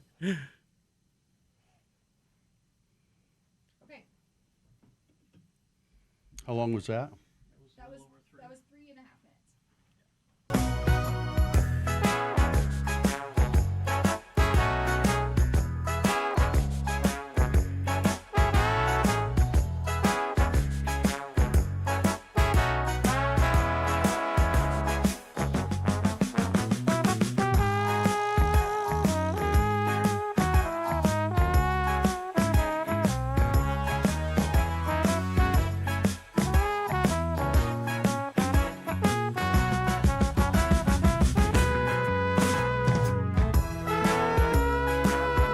We award the boner. Ranlife.com/X96. Yeah, listen, if you are wanting to buy a home, maybe you need a new home that has a pig moat around it. Sure. Rand Life can really help you. You think I just can't come up with a down payment. I could make a monthly mortgage payment, but coming up with a down payment, that's the sticky part. Well, Rand Life has something for you. It's their new in-house down payment assistance program. It helps cover upfront costs like your down payment or perhaps closing costs so you can get into your home sooner. They offer 2 flexible assistance options designed to fit financial situations of different types. So ask them about that. They will be able to guide you well. And they have people standing by probably, I think even right now, if you go to randlife.com/X96, they can tell you more about these down payment assistance programs and help you out. It's randlife.com/X96. All right. Time to award boner of the day. The boner of the day is brought to you in part by hamburger and some onion straws and a couple of French fries. Missing or broken teeth, dentures holding you back? Stubbs Dental restores confidence with life-changing implants. Get your smile and your life back. Visit stubbsdental.com today. Well, really solid voting for the Boner candidate number 1. He's a good boy. His dad is a TV star. 71 votes. That's pretty good. And number 3, how about a prayer or two for his victims? Solid voting there as well. Yeah, that's 68 votes for that. But Boner candidate number 2, Andy Ogles, saying homosexuality has no place in America, got 162 votes, and it is Boner of the Day. There you go. That's your boner of the day for today, June 3, 2026. Now qualified to be boner of the week.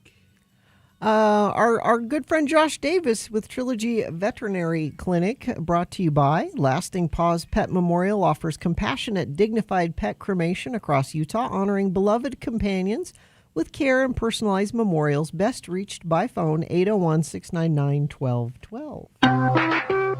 Yes, Dr. Josh Davis with the Trilogy Veterinary Clinic. Not with them, he is them. He's the guiding light of Trilogy. He's here to answer questions about your puppies and your kitties, your dogs, your cats. You can call us at 877-602-9696.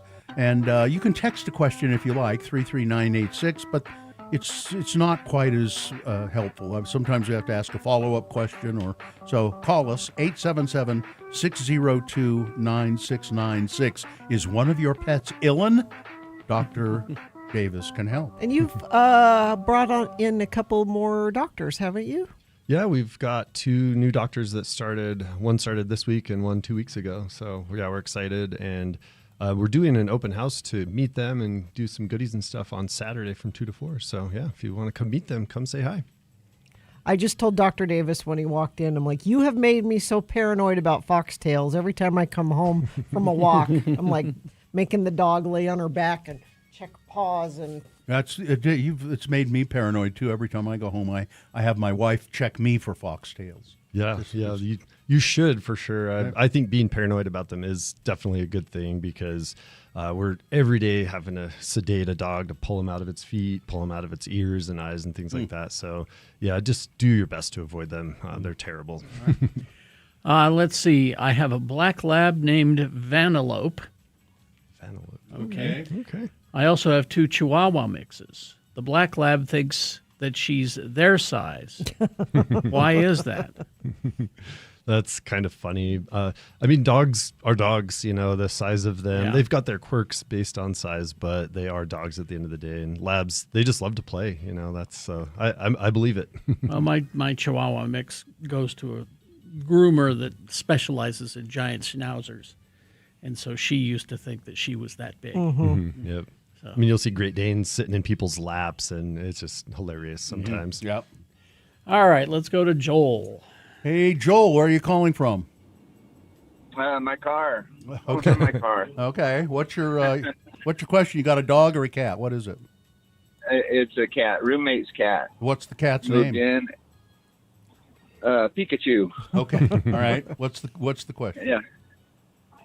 The cat is skin and bones, just like you feel the backbone, feel the thigh bones. There's no meat on the cat. I know he's got access to food. Do you see him eat the food? Do Do you see him eat the food? I am not. He's downstairs with the roommates, so I'm not sure. Yeah, for cats like that, anytime cat's losing weight or looking thin like that, there's a couple of things we always want to make sure to check on, and blood work is where we would start, because that can tell us a lot about kidney disease. Is very common in cats and can cause that. Hyperthyroid disease, so high thyroid hormone. Sometimes diabetes can be a factor there too. So if you can get the roommate to get that cat in and get it checked out, I think we could figure it out most likely. Yeah. Okay. All right. Okay. All Thank right. you. Cool. See ya. Okay. 877-602-9696 is the number to call. Carolyn is here. Hi, Carolyn. Hello. Where are you calling us from? West Jordan. All right. What have you? What kind of animal have you? I have a dog named Tyke, Okay. What's the question? and she's horribly anxious. She's afraid of every little sound that happens in the house. We've had her for 6 months, and I'm going to resort to drugs, which I hate to do. Mm-hmm. And I've been told, well, I had another dog on trazodone for vet visits, but I need to know the dosage. Now, mind you, I cannot touch her, and I can't weigh her. I'm going by what she came with on the weight and how much she's gained a little bit. So I have a vague idea of her weight. She's so anxious she won't let you touch her? Oh, yeah, we've had her since January 1st. I finally have started touching her about 3 weeks ago. My husband, she still won't let touch. That just makes you wonder what she experienced before she got to your house. I kind of know. It's a long story. Yeah. It's difficult for so sure. trazodone, will that? I think that's what I took the other night to go to sleep. Yep, that's what I take to go to sleep. Yeah, drugs like trazodone, and the other one we use commonly is gabapentin, and they're both very good for hospital visits. They're very good for fireworks times of year, other anxieties, things like that. And the nice thing is you can kind of use them as needed. For a dog in your situation, you may even want to consider, consulting about it. But sometimes we even have to go to medications, like in the Prozac category, things like that. And also, any of these drugs, though, you always want to try and work on training and behavior training at the same time. That's what we're working on right now. Good, yeah. Now, did I understand you to say you have some trazodone in your house, I do. right? And you're wondering how much to give the dog. Is that right? Correct. Yeah, and so, I can give you ranges of what is considered acceptable, but, again, without seeing your dog and knowing the exact weight, we have to be careful with that. But generally, most of the time we'll start around 5 to 10 milligrams per kilogram for the dog. So it depends on the size of the dog, but, 50 to 100 she's about milligrams. roughly 35 pounds. Okay, yeah. Yeah, so you'd probably fall into that 100-ish milligram category, but again, that's seems like a lot. Without seeing your dog, I can't say much more than that. But that's why you should. Yeah, those are the published doses, though. Yeah. All right. All right. Maybe start with a little less and see if it works. Yeah. Yep. Okay. All right. Okay, thanks, Caroline. Yeah. Bye-bye. All right, so let's go. One more question. Dustin. Hi, Dustin. Hello. Hi. Where are you calling us from, Dustin? Salt Lake. Okay. What's your animal? When the name and the problem? I have a Basenji. His name is Coda. Mm-hmm. Okay. And he has severely itchy skin. Mm. I've taken him to the vet a couple times. They prescribed Zenrelia. And I guess my question is we just recently took him off of that just to see if maybe it was just a seasonal allergy. And his skin has flared up again. Mm. Is it okay to keep him on that forever? Yeah, there are a lot of dogs out there in your situation for sure. And I think doing a trial run like you did to see seasonality, I think that's totally fine to do. But we definitely have a lot of dogs that just have to be on something all the time. And it's okay to do that.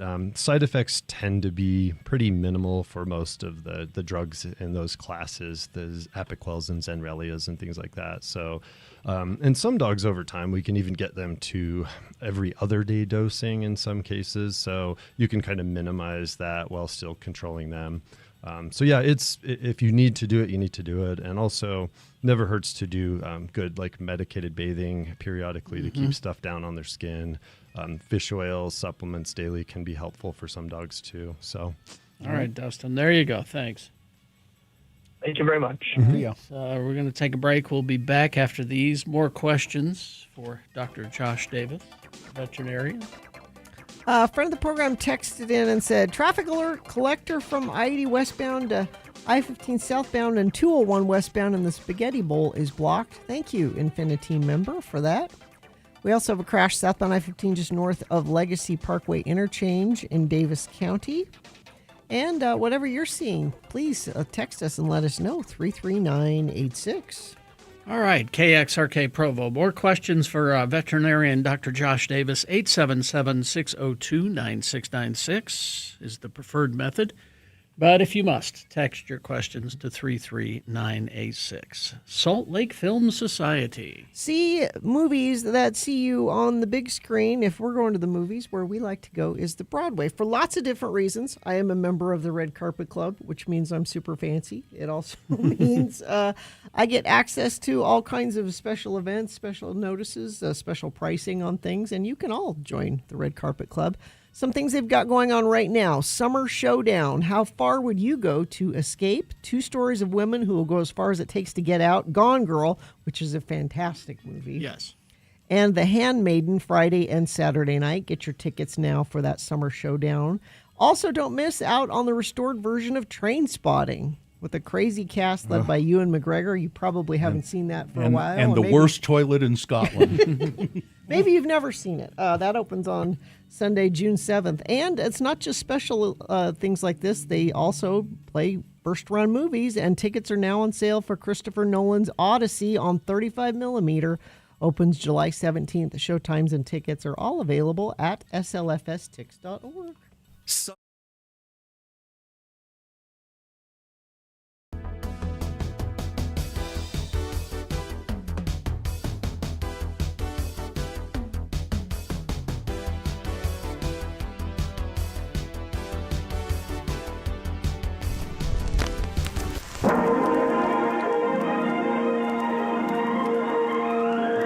It's often said that people of Utah speak a language all their own. It's a language that's often confusing and even incomprehensible to newcomers here in the Beehive State. So, Radio from Hell presents a handy guide to help everyone understand how the natives speak. It's the Utah word of the day, and today's word is... Denture, D-E-N-T-U-R-E, denture. And now we're pleased once again to welcome to the show Don Griddle. Hey, excuse me, ma'am. It's Criddle. What's Criddle? My name. It's Criddle, not Griddle. In your introduction there, you called me Don Griddle instead of Don Criddle. I'm Don Criddle, Marimona, Utah. Apologies. We are pleased to welcome to the show Don Criddle. Mr. Criddle is the mayor of Mona, Utah, and he will use our Utah word of the day as he delivers to us Mona Community Notes. Mr. Mayor, if you please. Thank you. Hello, I'm Don Criddle, Marimona, Utah, and this is Mona Community Notes. And with me today is my boy Denver Criddle. He gets off school today because it's a Mona holiday. Howdy, folks. I'm Denver Criddle, the son of the mayor of Mona, Don Griddle. Denver. Sorry, Dave. I just thought it was pretty funny when that lady said your name was Griddle. I just laughed and laughed and laughed. I bet the folks listening to us right now thought it was funny, too. I bet they just laughed and laughed and laughed. Denver, why don't you tell everybody what today's Mona holiday celebration is? Okie dokie, Daddy. It is Burl Ives Day today in Mona. That's right. And do you know why it's Burl Ives Day? No, Daddy, I don't even know what a Burl Ives is. Is it some kind of bush or shrub or something like that? Oh, no, I bet it's an animal, a rabbit, breed of dog or something like that. Am I right, Daddy? Burl Ives was a man, Denver. He was a singer. And one day, I think just back in the 30s, Burl Ives was passing through the town of Mona. And he stopped and he sang a song for folks. A song that was so dirty, the mayor of Mona back then had him throwed in jail. And we celebrate the day because it represents the fact that Mona City has and always will do the right thing. What was the dirty song, Daddy? Well, it was called Foggy Foggy Dew. And it's about an old guy who is a weaver and this young girl who's afraid of the bugaboo. But see, old Burl, he changed it to Foggy Foggy Dew, with the dew part being this young lady's innocent. Well, oh, hell, Denver. That's all I can tell you because, well, it's just too dirty for a young woman. Is it more dirty than that there once was an old hermit named Dave poem I heard you say once? I told you to forget about that, Denver. Oh, that's right. That's okie dokie, Daddy. I'm going to forget it right now. You better forget it. I told you at the time you overheard that poem, you should forget it. And if you didn't, I told you I'd give you a whack that'd dent your head. I've been trying, Daddy, but I keep thinking about that hermit named Dave and what he had in his cave. Denver, I'll dent your head. Now enough. We got to go downtown for the parade. I'm the Grand Marshal, and we are riding on the Burl Ives float. Join us again some other time as we examine how the Utah natives speak with the Utah Word of the Day.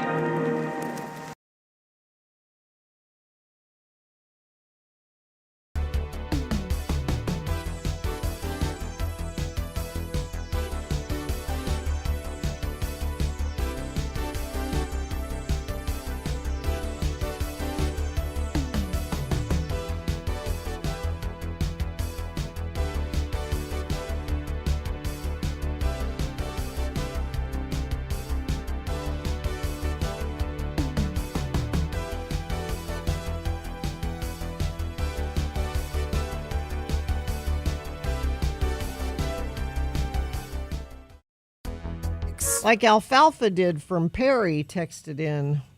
Aw, shucks.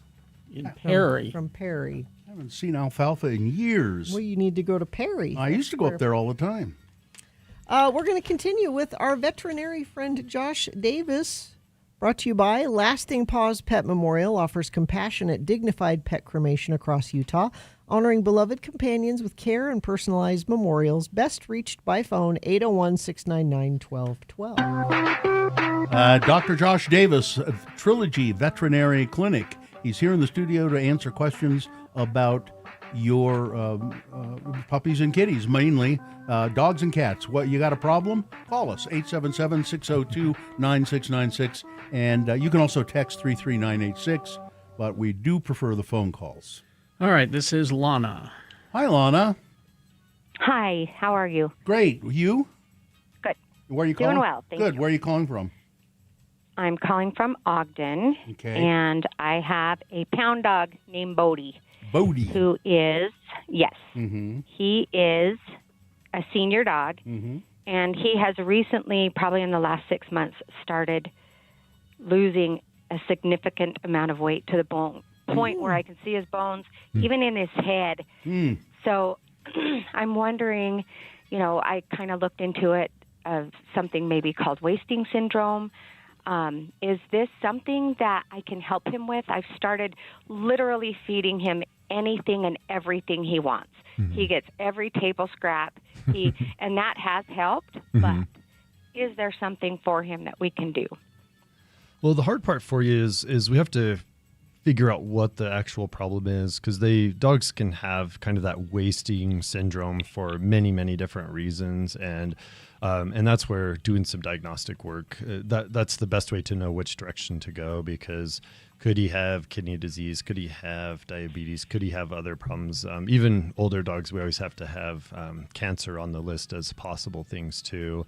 And until we know what we're dealing with, it's hard to say, oh, this will be the best way to go, because everything requires a different path as far as how to treat and how to manage. And some things are treatable, some things are more manageable, and some things it's kind of like we don't know that we have much we can do in some cases. So, but without working it up, you're just kind of guessing at everything. Yes, and I have been. I do have one more question regarding him. Excuse me, is he has a very difficult time getting up now with his back and hind legs.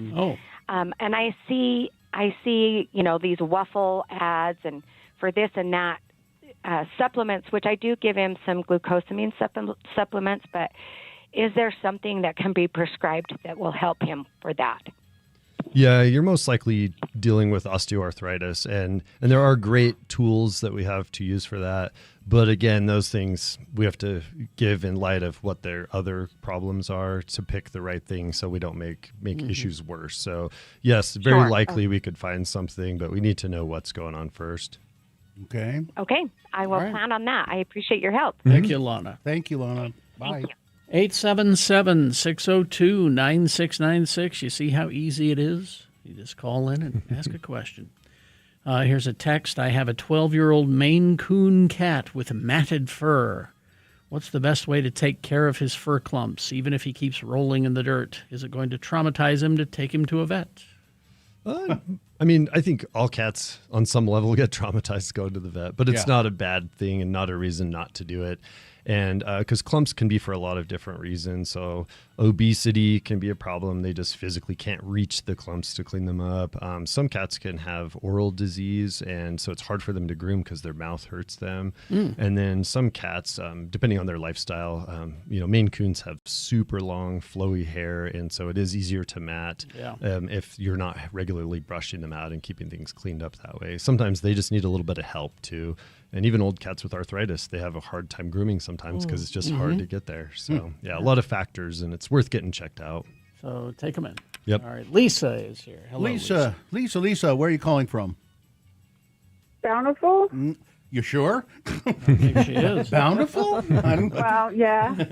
She's looking around. I think this is Bountiful. What sort of animal do you have, and what's the problem? I have a tortie cat. She's young, about 6. About 2 months ago, she started licking things that are not food, like carpet, couch cushions, blankets. I'm wondering if it's a vitamin deficiency. If you're on a good, just regular commercial cat food diet, probably not the deficiency, but some cats can do that for other reasons. So if they have, some cats with itchy skin will do that. Some cats with oral disease or sometimes even oral tumors can start licking things they're not supposed to because it's a way to try to relieve their pain or discomfort. And then some cats, there's always that subcategory of behavior or stress, if things have changed or there's stress. But I think it's worth getting checked out to rule out medical problems, and then we kind of chase down what we can from there. If it's a behavior thing and you ask the cat would just say, I do it because I want to. Yeah, because I'm a cat and I do what I want. Exactly. But she had a dental. What's her name, by the way? She had her teeth cleaned. What's her name? Her name is Twyla. Twyla. Okay. Had her teeth cleaned. And that before she started licking? Yeah. No, she started licking after. After. Okay. Mm-hmm. Yeah, so there's still a list of things that are possible too. And dental cleanings, it depends. Sometimes some places do x-rays and some places don't. And they can have other disease. And if there's not x-rays, it's hard to know if there's more disease under the gum line. So that can be a factor. But just got to rule things out as we go. And then as long as they're not hurting themselves, but they can ingest, carpet if they lick it long enough. And that can be a health hazard for them too. Yeah. You could try changing her name. See if that helps. Her name is fine. Twyla's adorable. Well, I'm sure it's okay, but maybe that's what's causing her to lick. Thanks for calling. Thanks, Lisa. See ya.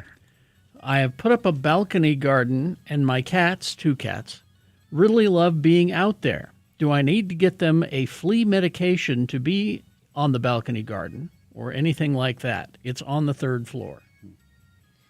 On the 3rd floor, you're probably lower risk. The bigger concerns we have is things like mosquitoes and then other parasites. So I think if they're spending time outside, it's at least worth considering. On the 3rd floor, you're probably lower risk, but mosquitoes can carry things like heartworm disease, which in cats is very hard to diagnose. And a lot of times they can have it, and we don't even know they have it till there's a problem too. So And those flesh-eating screwworms are getting closer to the border. True. Yeah, and even rodents, sometimes will find their ways up there, and rodents carry things too if your cat happens to get them. So you're probably low risk, but not no risk at that point. I have a Pyrenees Poodle Retriever Border Collie mix. Wow. That's a mouthful. That's a combo. Named Peter Barker.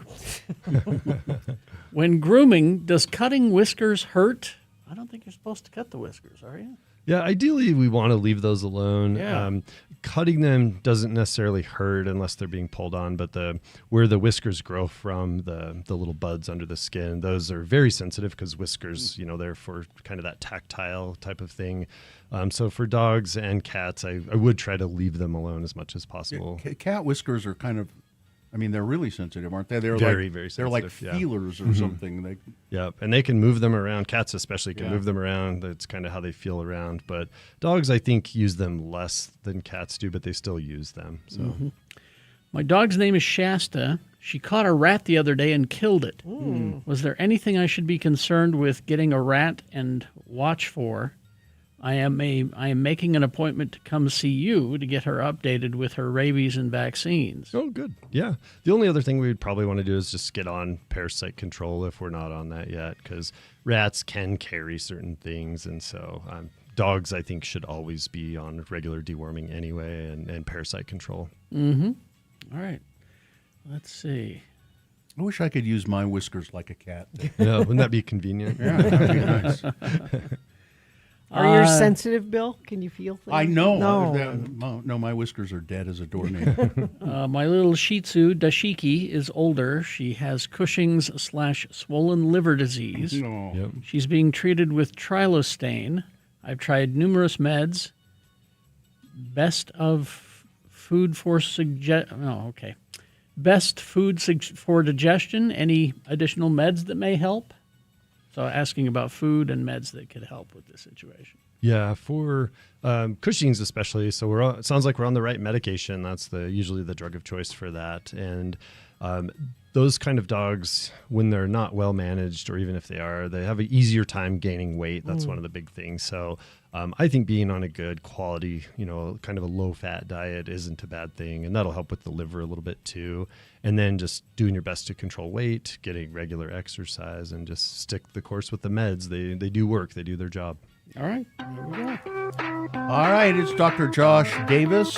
If you have any questions further, you can contact him at Trilogy Veterinary Clinic, and that's in Sandy, Yep, right? we're in Sandy. And so look it up. Go to their Yeah, open come see house us. on Yeah, Saturday. Open house on Saturday, 2 to 4. Very much. Okay, bye guys. Traffic, Gina, please. Crash northbound I-15. This is in Linden at 3rd North, off to the right shoulder. Crash southbound I-15, 26 south in Woods Cross. 2 left lanes affected there. Crash southbound I-15 at the milepost 325 north of Legacy Parkway interchange in Davis County. Crash westbound I-80 to I-15 southbound in Salt Lake, the exit ramp blocked. That was causing quite a bit of slowage that friends of the program were texting in about a little bit earlier. What are you experiencing? About anything. You can text us and let us know at 33986. Beat Gina coming up after these messages and a song. It's easy to play, easy to win the prize. All you have to do is sit through a game of Beat Gina, which is multiple choice pop culture trivia. You'll play against Gina. And if you make it through the game, you'll win what? Tickets to Fork Fest. It's back Friday and Saturday, June 12th and 13th. Utah's biggest local music festival featuring Neon Trees, Joshua James, Fictionist, and more. All right, you'll get those Neon Trees tickets at 877-602-9696. That is the number to call to play Beat Gina. 877-602-9696. We will play the game after some messages and a song. And then we got some news for you as well. Stand by. Listen up. Hey, listen, we could do one of two things here. I've been going through some lists that I have, or we could look at the Gina file and see what's in there. I don't remember. I haven't looked at it for a long time. See if there's anything. You want to see if there's anything clean in out? there? Do we need to clean it out? Well, maybe. Here, let's open the Gina file here. Let's see. 2 in 5 Americans skip social events due to skin rashes. Skin rashes? Skin flare-ups. I skip things because I don't want to talk to people. That's why I skip things. That's been in there for a while. I was wondering, do you have skin flare-ups? No, I just skip things because I don't want to talk to people. Okay, I'm going to delete that. Yeah. All right. How about shark attacks are on rise worldwide? Well, no. Well, she doesn't get in the ocean. In the water. So. You know how I will never die? Shark attack. Shark attack. Won't happen. Ultra-processed food linked to 32 harmful effects to your health. You shut up. No, this is Sue's new thing, is this ultra-processed food. Yeah. And we're eliminating it. You don't eat a lot of that anyway. Breakfast cereal. Yeah. We don't eat a lot of it. I don't either. But, we're trying to remove as much of it as we possibly can. I bought some St. Patrick's Day Lucky Charms just because it's... How were they? They're good. They're Lucky Oh. Charms. It turns the milk green. Yeah. Right? And it's just for this, it's for this week. It's just you don't buy it all the time. It's just a little treat. I wanted to get the chocolate Lucky Charms, but I didn't. I should have. I would say these either one of these would be good for you, Gina. Okay. 16 recent U.S. foodborne epidemics that will make you cringe, or 30 things people in healthy relationships almost never do. Almost never. Almost Okay, never let's do. hear that one. Because I put that in the Gina file because, as we all know, Gina is in a healthy and perfect relationship. Yes. All right, you want to hear that one? Yes. Sure. All right. So 30 things that people in healthy relationships almost never Almost. do. Okay. Skip kissing. Yeah. Couples should be kissing every single day. Sure. They almost never nag each other about small things. Yes. Never Never. nag each other Nope. about small things. Never go to bed angry. No. Never forget to text your partner back. I was just texting with my partner. I He didn't says, s- do you I want to didn't know get- what he I said? didn't- I didn't get a text. What did he say? He says, "Good morning, Boots. All is very quiet at this house. I wish you were here with me to How About This Day." We do this thing called How About This Day, where we sit in front of the fire. See, this is a perfect I was relationship. going to say this is for the. This is they and you know where she gets these from greeting cards. We sit in front of the fire. At the end of the day. Well, no, right? we do it twice. Because How Twice About a This day? Day goes to, well, it depends. Okay. Depends. How About This Day can either be beginning of the day, we have coffee in front of the fire, and we go, so what, how about So this like day? on the What weekends. are we, All right. what are we doing You have today? the fire in the summer. No, but we sit in front of the fireplace. And then sometimes in the evening, you'll have a glass of wine, Yeah. and then you'll reflect on, how about this day? How about that We day, huh? reflect on the day. Oh, okay. Well, my That wife just happened. my wife has a glass of wine, and I kill half a bottle of bourbon. There you go. How about that day? How about that day? I don't remember it. Let's see. Never be mean or aggressive for no reason. No. If there's a reason, go ahead and be mean, But if mean for and no reason. aggressive. Never talk to a therapist instead of your partner. I don't know about that. No, you should. I disagree with that one. I think You- there's you some should, things. yeah. Mm-hmm. Because I'm not qualified to help. No, I mean, the therapists they're there for a reason. That's okay. I disagree with that. Okay, these are 30 things people in healthy relationships, like Gina's, Yeah. should never do. Never be hypercritical. No. Never forget about your friends. I don't have any friends, so. Never refuse to accept each other's differences. Never refuse. I'm a boy and you're a girl. I can't Yeah, accept that. I don't get that one. What it says is it's easy to let life pass by quickly and get caught up in work, Oh, yeah. chores, children, and Oh. the little things Oh, that okay. detract from time together. All right. Stop holding hands. Never stop holding hands. We hold hands while we sleep. Never refuse. God. I mean, not all night, but Never. You got which greeting card did you get that from? hey, You you know how crappy a life I had before he came into it, so I am entitled to this. Never refuse to be vulnerable. Never refuse to be. Vulnerability leads to a long-lasting bond with your partner. When you refuse to open up emotionally and share a deeper part of yourself, you're telling your partner that you don't trust them. Okay. Never stop having wild, kinky sex. Specifically kinky? Yeah. I mean, you've got to have toys and things to tie each other up. Always put yourself first. So Ne- this means don't do that. What? Or Never, do never always put yourself first. Yeah, I guess that's what that. That's means. what they mean. Yeah. All right. Never have doubts about your feelings and your partner's feelings. Okay. Never say "I love you" when you don't mean it. I don't. Never keep your emotions inside instead of talking about them. Never exaggerate your feelings about the other person. And never forget to make enough coffee for both of you in the morning. So you can. How about this day? The Gina file. Thank you. There are others there. Oh, I'm sure. I'm going to delete that. Yeah. Delete that.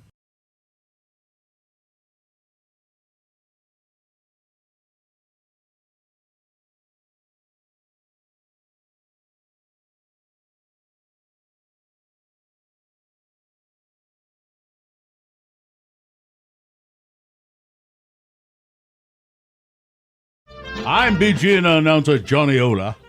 And the last time I was offered a ride on Epstein's Lolita Express, I turned him down flat. Good. We'll play the game, beat Gina in just a moment, but first, this news of a scientific breakthrough your family should know about. Oh. We guarantee no bug bites with 612 insect repellent. Oh. Don't let biting insects spoil your fun in the sun. Whether you're gardening, fishing, or just relaxing on the patio, 612 brand insect repellent keeps mosquitoes, gnats, black flies, and chiggers away for hours. Hate the chiggers. Oh, nasty chiggers. And you know, it is Insect Repellent Awareness Day today. It's a sure protection that's easy to use. Just smooth on a few drops on your skin or spray your clothes. There's no unpleasant odor, and it won't dissolve your nylon stockings or your fingernail polish like some of those other repellents do. That's good to know. Yeah, keep a bottle handy in your tackle box or your picnic basket. Don't slap, enjoy. Living is fun when you're bug-free.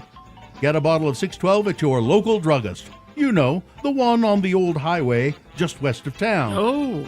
What have you got to lose? And now, speaking of bug-free, here's your host, Carrie Jackson. You know, Thank you. I killed a spider with my hand last night. I You forgot did? to tell you guys that. Oh. Turned the sheets down on the bed, crawling there. I was worried by the time I went to get like a tissue or something, he'd be gone. You got him, huh? With my hand. Murderer. Wow. Aren't you proud of me? How many times did you wash your hands after? Oh, like 5. I figured. I'm still kind of... Yeah, you still feel weird about it. All right, the randomizer has picked a contestant. Gina, you'll be going up against Megan today. Megan, are you there? Yes, I am. All right, Megan, we're going to toss a coin to see who goes first. It will give you the advantage. If you call it correctly, you do it heads or tails. Heads. All right, let's see what happens. It is tails. Oh, terrible. Megan, you're going to have to work for these Fork Fest tickets. It's coming back Friday and Saturday, June 12th and 13th. Utah's biggest local music festival featuring Neon Trees, Joshua James, Fictionist, and more. 3 stages, 31 bands. Tickets are only $35. Kids 11 and under are free. All right, Megan, the first question is for Gina. It's multiple choice, pop culture trivia. If she gets it correct, she gets the point. But if not, Megan, I'll allow you to answer the same question. And if you answer it correctly, you'll steal Gina's point away. We'll go back and forth till one of you gets 3 points. Because the TV show Succession premiered on this day in 2018, it's Succession trivia. All right. All right, so here we go. Gina, first question. Yes. Where did Nicholas Braun draw inspiration from for his character Cousin Greg? Okay. Is it 1, Eric Trump? I'm Eric. Is it 2, Oprah? Mm-hmm. Is it 3, a quirky stranger he saw at a wedding? Or 4, his roommate from college? It's too specific, which makes me suspicious, but a quirky stranger from a wedding? Correct. That's a point. There you go. Now, Megan. Megan, what famous figure pitched storylines to actor Nicholas Braun? You know what you ought to do on that show. That's what you ought to do. Was it 1, Keith Olbermann? Was it 2, Bill Clinton? Was it 3, Scrooge McDuck? Or 4, Richie Rich? Let's go with 2. Bill Clinton? Correct. Really? Well, there you go. Yeah. It's 1-1. Back to Gina. Gina, Yeah. where is Waystar Royco's offices located? Okay. Is it 1, the World Trade Center? Is it 2, the Chrysler Building? Is it 3, Alec Baldwin's basement? Or 4, the old highway just west of town? The World Trade Center. Correct. 2 for Gina. Back to Megan to see if she can tie it up. Megan, Kendall Roy is sprayed with sewage water in season 1. What liquid did they use for that scene? Oh, jeez. Was it 1, gallons of Yoo-Hoo? Was it 2, 23 boxes of Cocoa Pebbles soaked in milk? Was it 3, Dinty Moore beef stew? Or 4, real sewage? 2. 23 boxes of Cocoa Pebbles soaked in milk? No, that was just a fantasy I had. Gina for the win. Yoo-hoo? No. No? What was it? Actual sewage. You got to remember, the guy who plays Kendall, he's a real method. It was not. I'm as good as what the internet gives I me, don't Gina. believe that.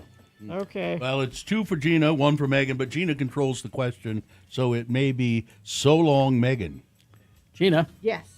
Production hired wealth consultants to teach the cast how to do what? Okay. Is it 1, lack empathy? Is it 2, lobby politicians to let them build data centers? Yeah. Is it 3, how to exit a helicopter like a rich person? Or 4, accessorize clothes, phones, and watches? Exit and helicopter. Correct. And Gina wins the game. Sorry, Megan. Sorry. Megan. Oh, Megan, I don't think this is fair because I don't believe they actually sprayed him with raw sewage. Method. Because that was so icky, even though I beat you, I'm going to give you these Fork Fest tickets anyway. How about that? Oh, you're the best. All right. Hang on the line, and we'll tell you how to get those tickets. Listen, I've got to get home. I've got some spiders to save. To save. All right. Yeah, Johnny operates a spider rescue. Spider rescue. Am I in trouble for killing that Well, spider? In How would my family, you would have gotten a piece of paper, got the spider on the piece of paper. He was moving fast. Although, where was I reading this? Or my wife told me this. If you put a house spider outside, Yeah. likely won't make it because that's what their inside is where they live. It's their environment. I had to act fast. Well, I understand it was a reflex act. Yes. I'm proud of myself for doing it, though. I feel. I'm just glad you stopped killing hobos and moved on to hobo spiders. That's what I'm happy for. Big Boy News now, brought to you by... The grim, dark future of the 41st millennium is shaking with new releases for Warhammer 40K. Protect the Imperium from large threats, the new Imperial Night Destroyer, or serve the forces of chaos with the new Iron Warriors Combat Patrol. More available at Haster Games. And never forget... The views expressed on X96's Radio from Hell show do not necessarily reflect the opinions of Broadway Media, its management, owners, or advertisers. This program is intended for mature audiences. Parental discretion is advised. To reference back to Beat Gina and the 612 insect repellent, our friend, some guy in the chat room, has discovered this. The original 612 insect repellent, known for its active ingredient ethohexadol, is no longer in production. No. The EPA banned its sale in the United States in 1991 after studies indicated that it caused developmental defects. What have you got to lose? A normal fetus. Yeah. Well... Yeah. The inquiry into former Representative George Santos is the third insider trading case to come to light in recent weeks. Well, we'll just focus on Santos, though. He's engaged in insider trading by betting on a prediction market about whether he would show up at Donald Trump's State of the Union address in late February. Just before the speech, Santos announced on social media that he planned to attend. Whether he would be there or not was a hot topic among online bettors on the prediction market, Kalshi, who were wagering on the guest list. I'm going to be in the gallery, Santos teased in a video on X. But Santos missed the speech, and around the time of the event, Kalshi detected that Mr. Santos had bet against his own attendance, according to a person familiar with the matter who spoke on condition of anonymity. The company referred the matter to the Justice Department and the Commodity Futures Trading Commission, a financial regulator that oversees prediction markets, the person said. The CFTC is now investigating Santos, according to another person who spoke on condition of anonymity. Santos did not immediately respond to requests for comment by the New York Times. Well, here you go. Take a look at this photo. I hope we have it at x96.com/live. It's Kevin O'Leary, the Shark Tank celebrity investor, who is sitting at Governor Spencer Cox's desk. Oh, yeah, I saw that. This was weeks before the data center, which is projected to more than triple the electricity generated and used in Utah, This was weeks before it had been addressed in any public meeting. The project received state and county approvals in a process that O'Leary himself called unprecedented in its speed, with only one public hearing that didn't receive any media attention until it was over. That's led to the question as to the genesis of this proposal and accusations of secrecy. The plan has triggered a groundswell of bipartisan populist rage over the influence of the investor class. Read that again. Listen, a groundswell of bipartisan populist rage over the influence of the investor class. That's almost more of than even putting the data center there. Mm-hmm. Exactly. It's people like O'Leary Who just do whatever they want. being able to bully politicians or bribe them with money and push things on to the public that they want. He comes in and wows them with his celebrity, and then baffles them with BS, and they're more than happy to do whatever for the precious celebrity. The outswell of populist rage is unlikely to be quelled by a photo op of the data center's wealthy standard bearer, Kevin O'Leary, sitting with a smug look on his face behind the desk of the state's highest government office. Yep. And this was there you go. way before any of the public heard months. All right, here's a story that I didn't put in as a boner candidate because, well, you'll see. Southwest Las Vegas reporter. Let's see. Let me get. This is an incident from the Clark County Barrel Association. Barrel racing. I purposefully skipped this story. According to police, officers responded around 2 a.m. Saturday to reports of an injured horse inside the barn area during the National Barrel Horse Association Super Show. When officers arrived, investigators say they discovered 3 horses had been intentionally injured with what police described as a sharp object. They were stabbed. Police say detectives later identified a teenage girl as a possible suspect, claiming she had access to the barn area and may have used a knife to injure the horses. The teen was later located at a nearby hotel and taken into custody without incident. The suspect now faces 12 counts of animal cruelty involving horses, along with 3 felony counts of destruction of property. The horse's injuries were not considered life-threatening, fortunately, but officials say the injuries prevented the horses from competing in the barrel racing. The incident has left many people stunned.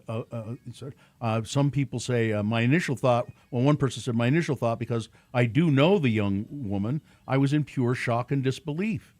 She said, my first question is, are you sure? I mean, this just doesn't seem like it's real. The young woman has not been identified, obviously, because she's only 16, and I'm thinking she's got problems. She's got problems. Little libraries are spread throughout Salt Lake City. They're sweet. And up until this weekend, one sat peacefully on the McClellan Trail, a path many say is a big reason why they love living in that neighborhood. The walkability, there's alleys that are safe, and this public path that was developed, the McClellan Trail. We love it, said neighborhood resident Christy Thorne. It's really wonderful, said another resident. A few years ago, Christy and her husband added something special to the trail. We're big readers. We love books. I love the idea of just being able to peruse over books that your neighbors like. And so they put one of those little library boxes on the trail. Hurting no one. Yeah. Sunday morning, I was out watering in my yard, and there are broken pages of books and books in the backyard, and I got this heart-wrenching, gut-sinking feeling, and I looked over the fence and saw that the little library was completely busted off its base, broken glass, broken books, and it's all over the trail. Somebody just vandalized it. Can't have nice things. Tore the crap out of it. It was a nice little library, and the pathway is usually filled with words of encouragement, but that was also defaced with hateful messaging. Days later, neighbors said, we still don't know who caused this damage, but the couple said we're going to put that little library back up. The Trump administration has issued a revised plan to address homelessness that shifts large sums of federal aid from long-term housing to time-limited programs that emphasize treatment for mental illness and addiction. The plan, which seeks to promote law and order is a scaled-back version of one of the administration that they issued last fall. Congress and a federal court blocked that proposal after critics warned that it could send as many as 170,000 formerly homeless people back to the streets. The administration's revised plan is still a frontal assault on the long-standing model of homeless aid, known as Housing First. No, we don't believe that. The move is likely to shift about $1.2 billion away from housing programs with the risk of displacing current tenants. It constitutes the sharpest change in homelessness policy in a generation. It will probably end up hurting a lot of people, but, that's really the mission. Let's see if we can be cruel and hurt people. Who knows why Bill Morrissey, a lifelong Republican, this is Thomas Keene is the guy I'm talking about. Representative Thomas Keene, he's a Republican, and he has been absent from Congress. Have you heard about this guy? He's not been seen in months. But he's been supposedly doing things. He's been voting and doing insider trading. But he says he's been dealing with an illness, he says. But he said, and he's up for re-election. He says he will make everything clear soon. It's just so weird. I'm a werewolf. Maybe that's it. All right, that's the news. All right. Sports, weather, traffic. Well, Game 1 of the Stanley Cup Final is over, and Vegas Golden Knights can say that they got their first win, 5-4 over the Hurricanes. And we've got the NBA Finals kicking off tonight, 6:30. The Knicks and the Spurs, they start off things in San Antonio. Salt Lake Bees won last night against Albuquerque, and tonight they are not the Bees. It is Utah Dirty Soda Wednesdays, $3 swig deals. They are the Swigs. They wear different uniforms and have different events there for the dirty sodas. And that's your sports. Weather. Warm today, 70 right now. High of 90 expected, mostly sunny. Overnight low 61. Thursday, a little bit cooler, 86 for a high and sunny. Overnight low 59. And then we creep back up into the 90s and stay there for several days. I don't see any chance for showers in the next 4 or 5 days. Traffic, let me refresh this, give you the most up-to-date information that I have. Crash southbound I-15, 26 south in Woods Cross, the right lane affected. Crash northbound I-15, 3rd north in Linden. Crash southbound I-15, 26 south in Woods Cross, 2 left lanes affected there. Crash southbound I-15 just north of Legacy Parkway interchange in Davis County. And let me see if anybody has sent anything in. They say the inside-outside spider dying thing is a myth. Take them outside. So we have spider experts or traffic experts or no experts. Or no experts. You can text. That's what the internet has taught me. That's true. 33986. Do you need airsoft help? You want to learn about airsoft war games? Then you need to visit our friends at Rad and Ajax at any tactical airsoft supply along the Wasatch Front. All right. Thank you very much. We'll take a break. After this, we got things that must go. Stand by for that. Trilogy Veterinary Medical Center at 9872 South, 700 East in Sandy. Dr. Josh Davis was just here answering questions about your puppies and your kitties.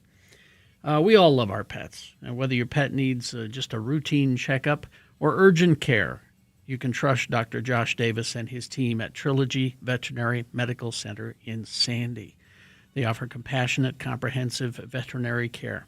It's Dental Health Month at Trilogy Vet Center in Sandy. If you mention our show, Radio from Hell, you'll save $50 on your pet's teeth cleaning. So book your appointment now, trilogyvetsandy.com.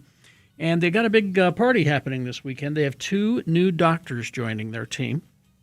Trilogy Vet Center in Sandy hosting an open house on Saturday, June 6th from 2 to 4 p.m. to meet and greet with them. You're going to get a hospital tour. There's giveaways and goodies for the pets and the humans as well, of course. So book your appointment, trilogyvetsandy.com at 9872 South 700 East in Sandy. It is the 23rd century. Humans have left the lowly confines of planet Earth and have sought their destiny among the stars. While many things have changed, one constant remains: the need for young men to venture forth and do the work of the Lord. This is the tale of two such men who at the age of 19 have answered the call of their bishop and are embarking on a 2-year mission to spread the gospel throughout the galaxy. This is the story of Space Elders. We begin our drama at the Space Bus Depot in Provo as our fine young missionaries-to-be, Lehigh Christiansen and LaRon Butch Jinson, arrive in Happy Valley and await transportation to the MTC. Hi, I'm Lehigh Christiansen. Isn't this exciting? Oh, is this your first time in a space bus depot? No, I mean getting your mission call. Well, it was either this or a stint in the Space Marines. This way I'm out in 2 years and my parents are still happy. I've been waiting for this day since I was 8. I've been putting galactic credits into my missionary fund for the past 11 years. Oh. I can't wait to get into the field and start finding people to convert. Wow, you sure are in the right place. Well, my folks promised me a new land speeder if I found some way to avoid getting sent home early. Oh, looky, there's a droid over there holding a sign with my name on it. Must be our escort to the MTC. I am Decon 1. If you will follow me, I will show you to the MTC and get you settled into your quarters there. Sure. Yeah, whatever. Later, we find our strapping young lads in the midst of their indoctrination. Butch has just been told that he will have Lehigh as his companion for the next 2 years. Hey, wait a minute. 2 years with this guy? You don't seem overly enthusiastic about the prospect of spending 2 years with me. I'm not. Well, I think it's a keen idea. If you two are through, I would like to commence with your indoctrination. Here at the MTC, you will be given memory-enhancing implants. At the same time, a universal translating device will be placed inside your skull. You'll be outfitted with the latest in missionary technology, a laptop computer which contains the Bible, Book of Mormon, Pearl of Great Price, and the Doctrine and Covenants. It also serves as a holo projector to allow you to show your prospective converts those wonderful animated tales from the Book of Mormon, which have been loved by millions for centuries. You will also be issued a Mark 32 10-speed bicycle with hyperdrive and one of those cute luggage racks on the back. These bikes are capable of warp 9.3 and have a cruising radius of over 270 parsecs. You will be shown how to properly care for your hyperbike, and you will be responsible for its upkeep. Any questions? Yeah. Implants? Like inside my head? Yes. Keen! When do we start? Will Butch let the fine folks at the MTC put equipment in his head? Will Lehigh volunteer to do it for them if it'll get him into the field faster? Does the Mark 32 Hyperbike come with a luggage rack standard, or is it a dealer add-on? Tune in next time for the answers to these questions and to hear our elders say...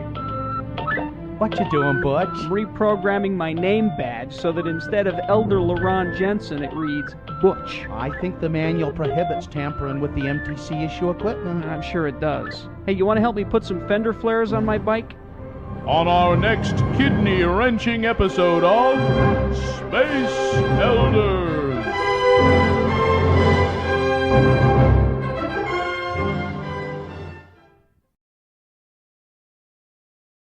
Vaxadan, our radio pup, finally has a sponsor. It's Zero Res, and this time of year brings a lot of dirt and things through your house, damaging your carpets. Vax says book your carpet cleaning appointment today. Not only do you get the 4th room free, but your animals will thank you with extra love.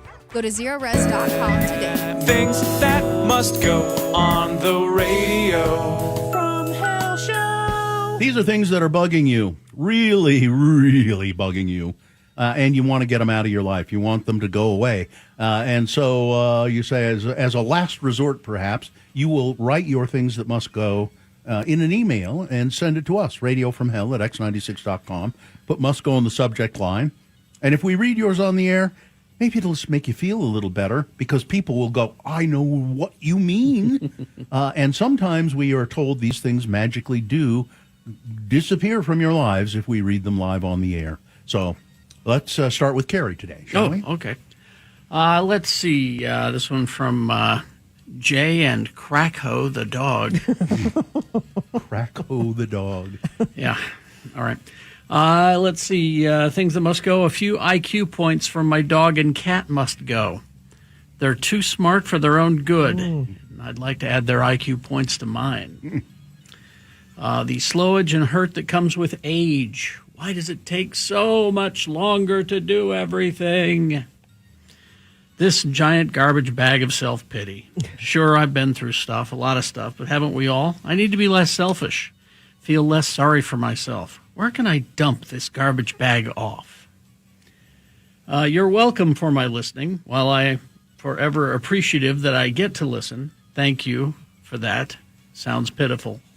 From Jay and Crackho, the dog. Max Power here. Good morning, Lords.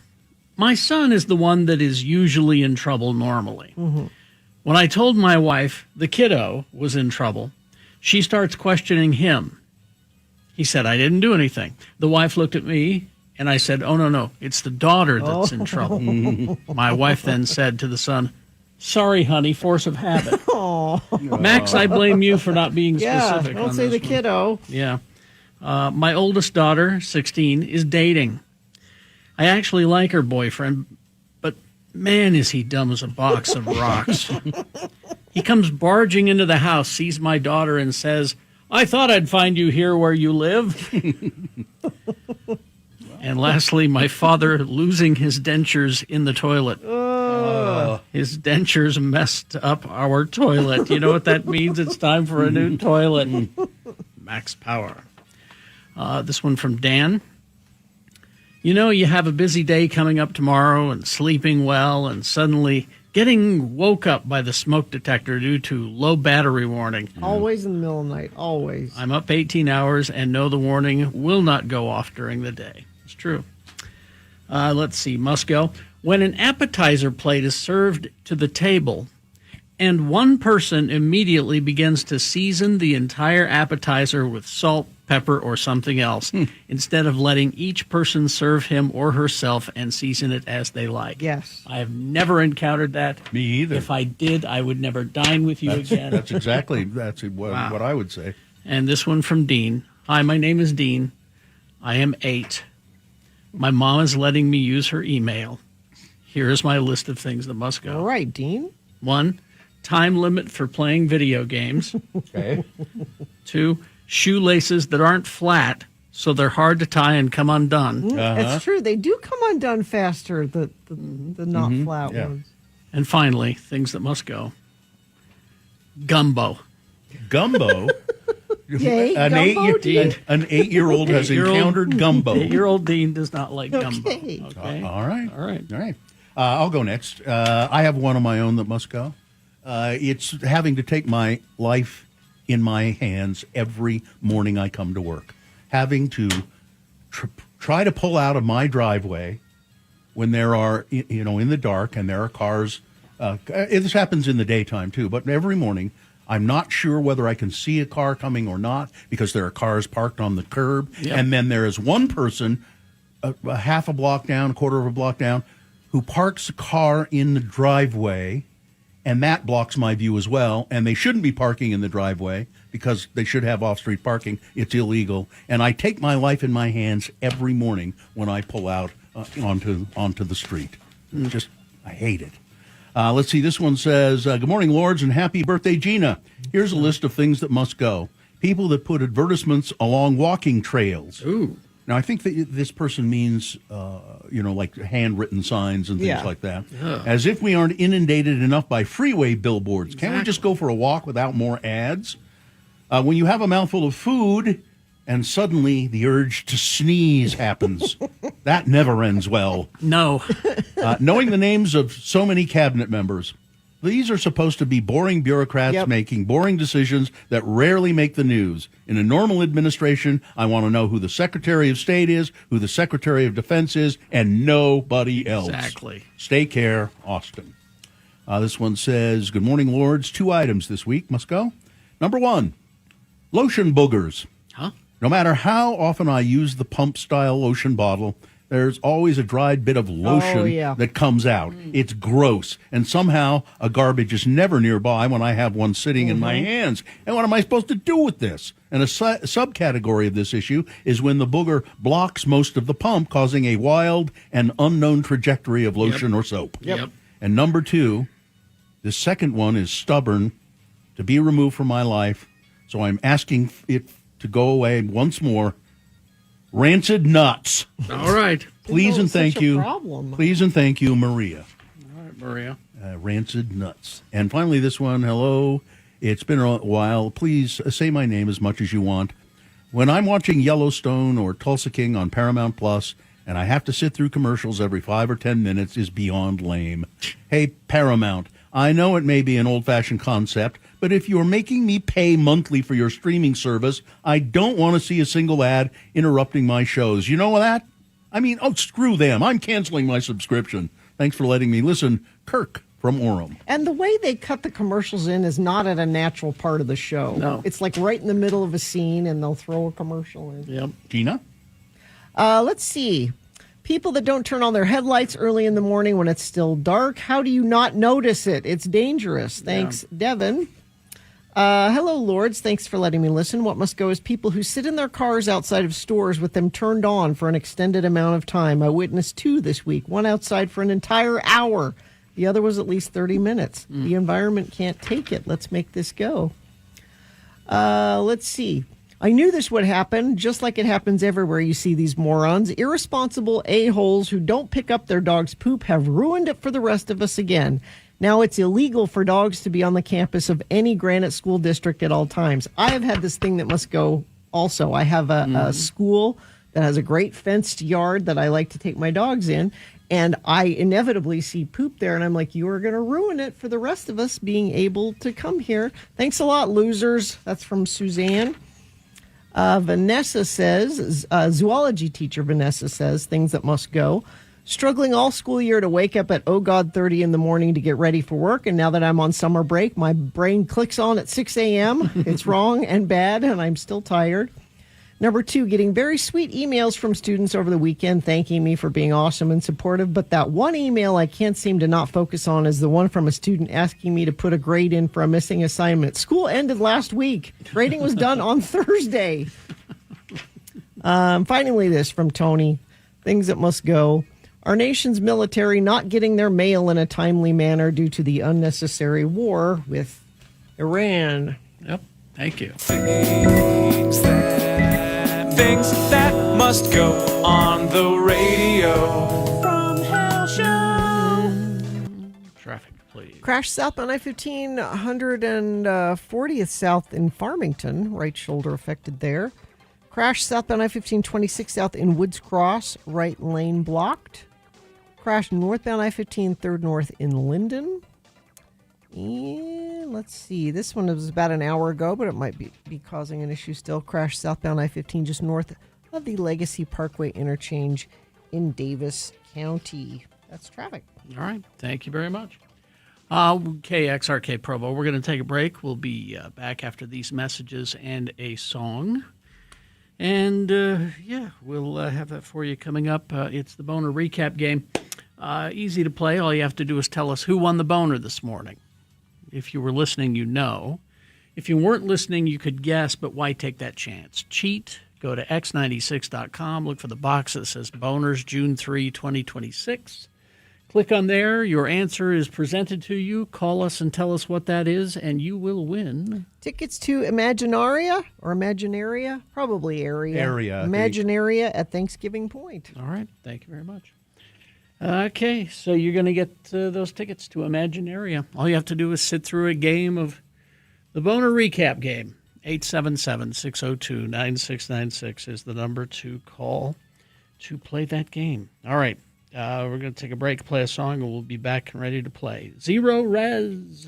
Yeah, it's June. Kids are either just out of school or just getting out of school. It's a good time. And either or, they're just dirty. They are. And it's probably been a minute since you've had your carpets clean. And I would pretty much bet money that you've never had your air ducts clean. It's just something that we don't really think about. But it'll give your home a fresh start with Zero Res carpet and air duct cleaning. Right now, get 3 rooms of carpet cleaned for just $129. Plus, enjoy 20% off air duct cleanings because you're going to crank up the AC. It's blowing through your vents. You'll just be breathing in dust and dirt and dander. Why not get them cleaned out before you really crank those up? Zero Res uses patented technology to get your carpets clean the right way without the use of sticky soaps or harsh chemicals, and it's clean and safe for kids and pets. For any reason you're unsatisfied with the quality of your cleaning, they'll just come back and re-clean the area you're not happy with, but you're going to be happy. I guarantee it. 3 rooms of carpet clean, just $129. 20% off air duct cleaning. You can go to zerores.com or call 866-ZERO-RES. It's spelled the same forwards or backwards. Zero Res, the right way to clean. We're moving our desks here at X96 at Broadway Media. It's a process. Yeah. And going through all this old crap to, throwing some of it away. And I hate my new desk, by the way. Do you? I don't like it. I don't like where it is. Yeah, I don't like mine either. Is it? Well, because our cubicles now have the high, the high there's wall. some privacy. Now people can't see when I'm sleeping. These are the low wall where people can just look right at Don't you. look at me. Yeah. You can see what I'm doing, and I can't do it anymore. Yeah. But I was going through my desk yesterday, and I found this, and there's a picture of it at x96.com/live. It's my Tandy Leather discount card. I'm a wholesale club member, the Gold Wholesale Club. Tandy Leather.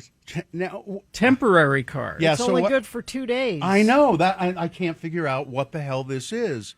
It says Tandy Leather Company, and I printed my name, Bill at x96.com, and I'm a wholesale club member, good for 2 days. And then on the back of the card, it says, this certifies that the person in possession of this card will receive the benefits of gold membership on May 11th and 12th, 2018.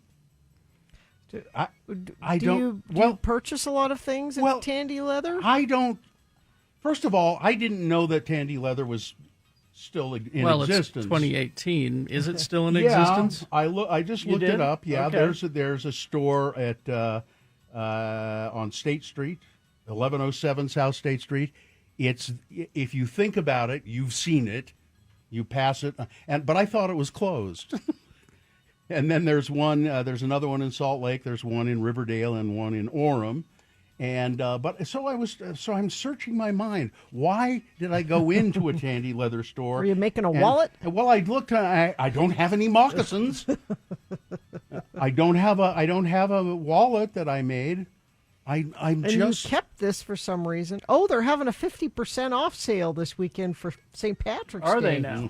And Tandy Leather, it's an interesting kind of story. Established in 1919, and they were leather crafting. That's what they do. Mm-hmm. And you could make. And I remember people making moccasins and belts and wallets. And things with Tandy Leather. Because in junior high we had shop class, and that was one of the things you could do was the leather kits, and there was usually a knife sheath. Yeah, a hunting knife sheath. I remember that. I made my dad one with his name on it. So there is that, and also you should remember Tandy Leather, Radio Shack was they think they're having some trouble, and Tandy Leather bought up Radio Shack and merged with Radio Shack, and for a long time. So I was hoping maybe this was for the Battery Club at Radio Shack. Nope. But then I found another card, and I was in the Battery Club. That's a different card. Yeah. Because when I think electronics, I think also leather goods. Yeah. And I did think that Tandy Leather had gone out, and they did for a while apparently, and they just became a wholesale mail order business. But then somebody took it over and says, "No, we're going to open up those shops again," and they opened, and now I'm surprised they're able to keep going. And didn't Tandy also make computers or calculators? I don't I'm know. not sure. I've got their web page or their Wikipedia page here. At one time? No. I think it was. They did merge with Radio Shack for a while. Yeah. No, I don't think so. You can get a moccasin kit for $42.49. Does that come with beadwork?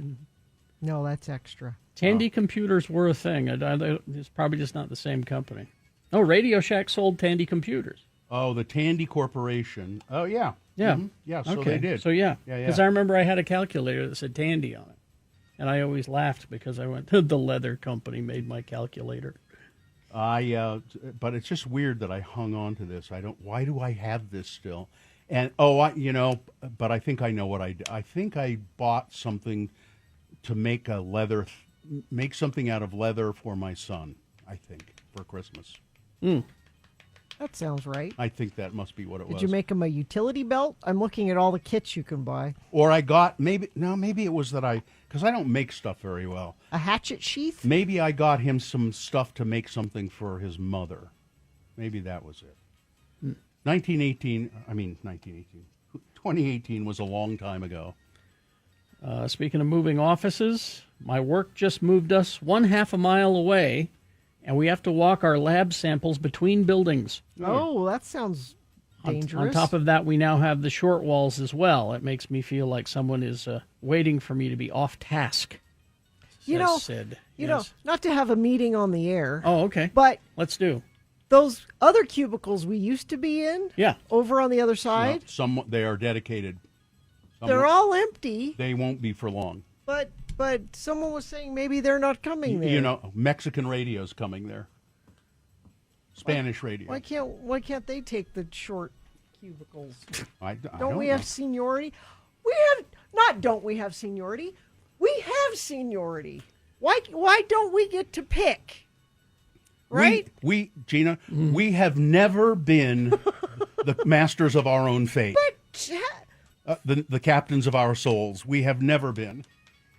We work for the man, and we do what the man tells us. Well, we don't diva it very often. That's true. We don't play the divas very often. No, I don't. We almost always are team Bill, players. you've been talking about homesteading. Oh, maybe we should homestead. I think we homestead the office cubicle homestead challenge. I think we just move in there and wait for someone to tell us we have to tell us you got to leave. go. I think, and then we point to our new desk and say, "You're over there." Yeah, there's a desk. I think you would be in trouble because it would require someone moving a computer for you I over haven't there. used a computer at my desk in 4 years. Gina, that's because you don't work here. It's true. That's funny, you fighting for a desk. I mean, really. I need a place If to anybody keep my needs stuff. a desk, it's Katie. Yes. Oh yeah. By the way, Katie got kicked out of her desk. Altogether. Yeah. There is no desk. The producer's booth is her office. Maybe now. we could make her a desk out of leather. But at least you have a door. I'll give you Yeah. that. You I don't. can Yeah. have privacy. I've You always have privacy in there. I've always wanted a door. I don't. Yeah. You know there are empty floors in this building. Do you Yes, there remember are. a couple of buildings ago, because we've done this a long time for lots of different people, they had a building over by the temple where we had an entire floor to ourselves. Yeah. Well, the top floor was studios, and the other people, and then we were down on the third floor, and we had our own huge office to ourselves. Sofas. Yes. All that kind of stuff. A door we could close. I think we need to go to Fort Worth, Texas. The Tandy Leather Corporation headquarters has a museum in the lobby of leathercraft. You want to do our show from the Tandy Leather Yes. Museum? Yes. Leather art and historic pieces of leather art. I'm going to make Katie a desk out of leather. I'm going to go to the Tandy that's a store good- today. No, they've got a desk kit. I was just looking. It's $400.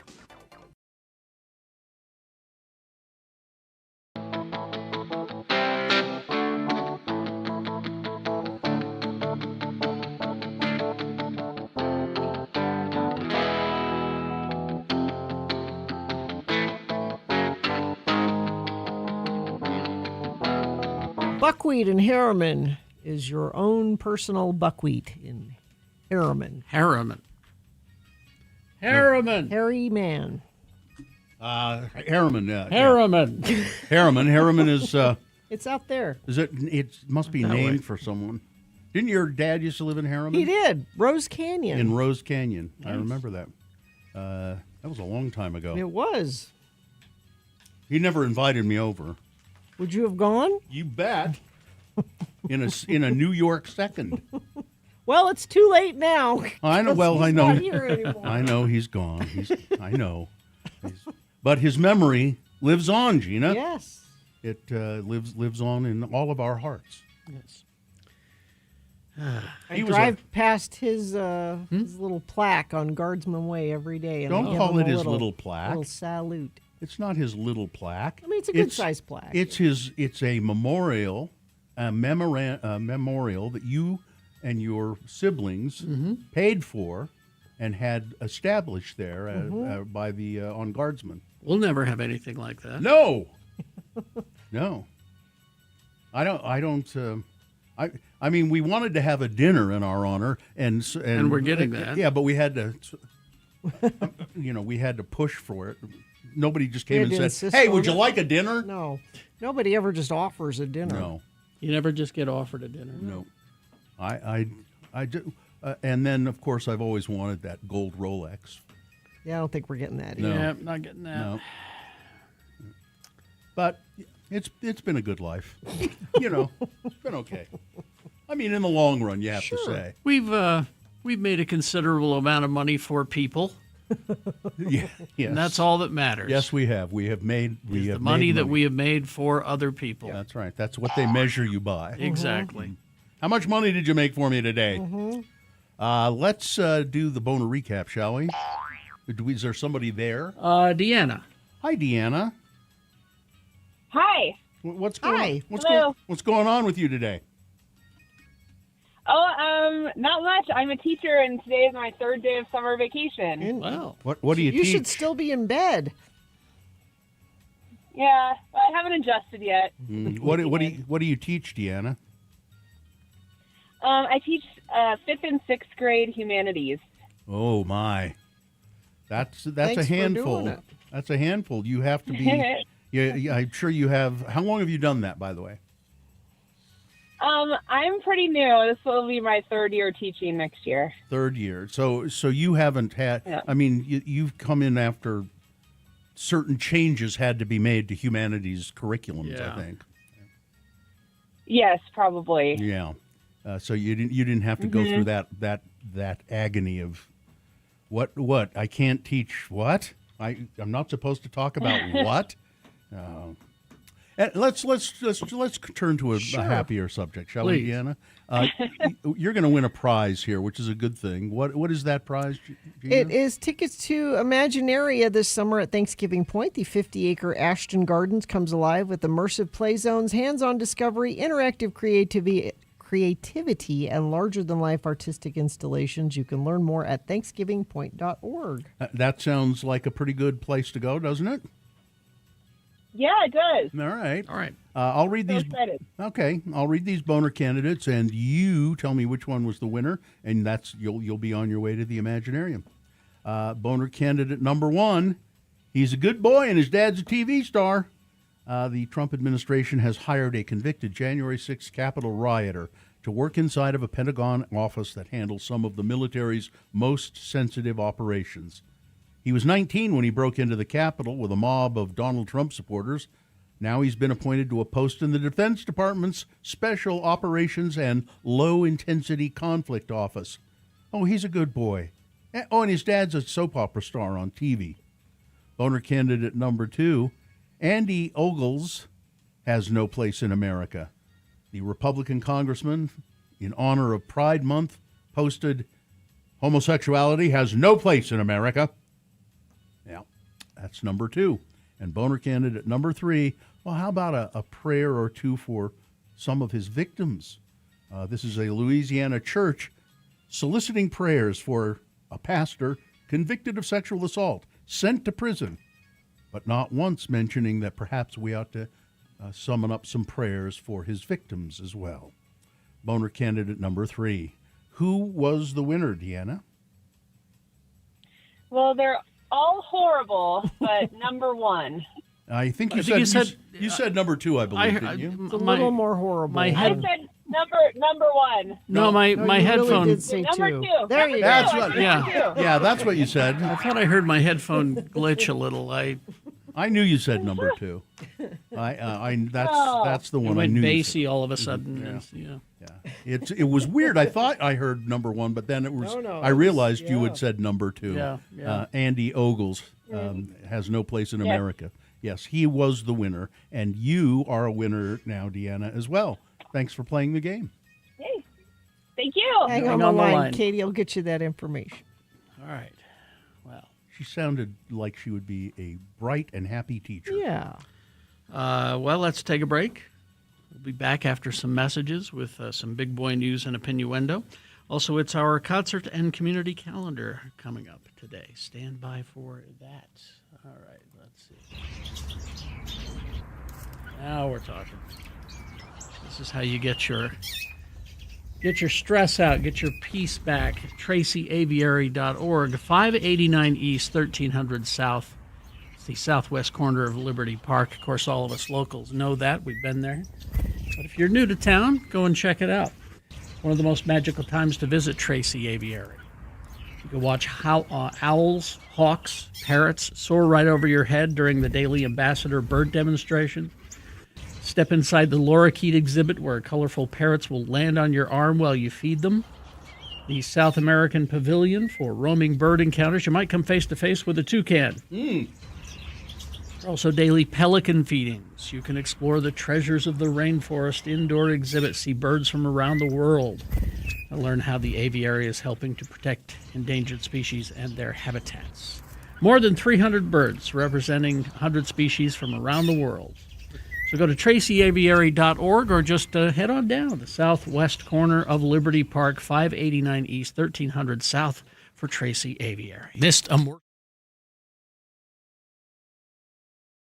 I said, no, Gina, of course you're not. You drank on an empty stomach. It's more efficient that way. But I never do. I'm not a cheap date. I'm not a cheap date.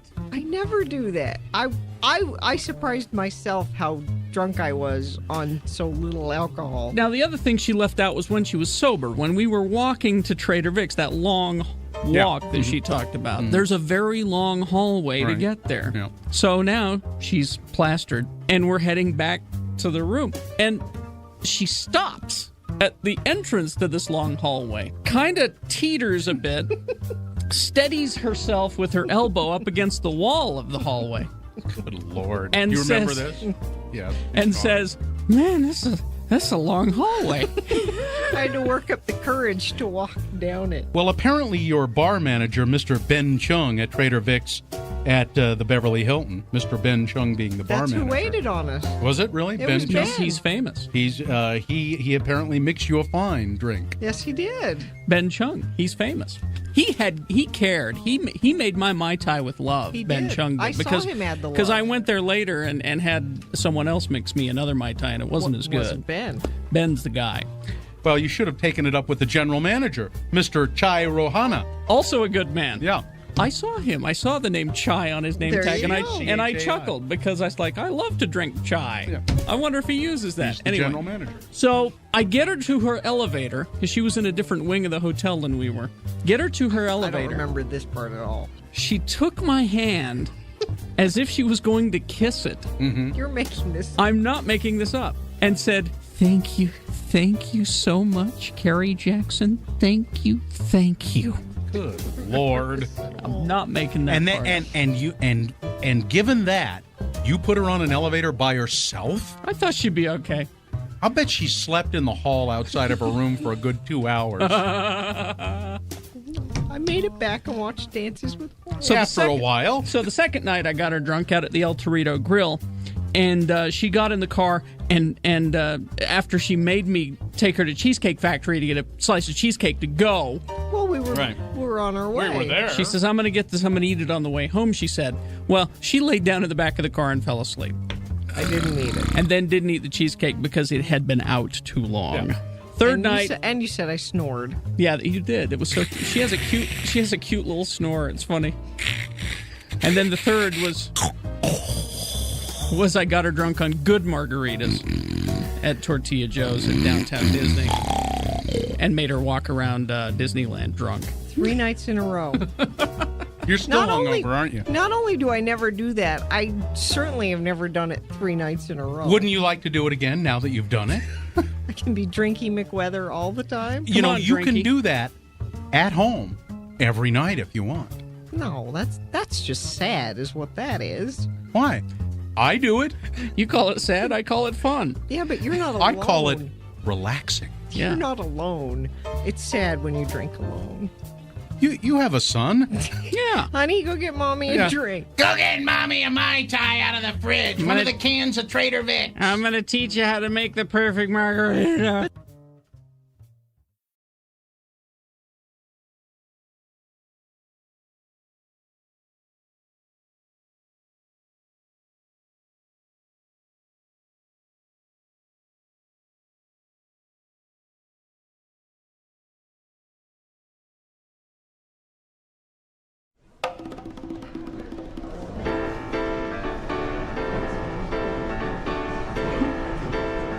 It's 9:19, and it is time for Big Boy News and Opinioendo, brought to you by Clark Planetarium proudly presents Laser K-pop Demon Hunters, where electrifying K-pop rhythms collide with high-energy battle of light and sound. It's bold, it's intense, it's unlike anything you've seen before. Go to clarkplanetarium.org.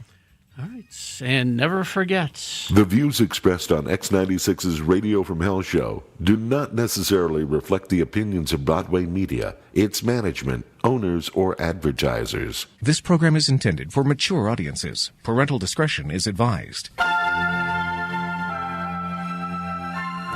Well, the body of, let's start here. At least 10 scientists connected to nuclear and aerospace research have mysteriously vanished or died in the United States.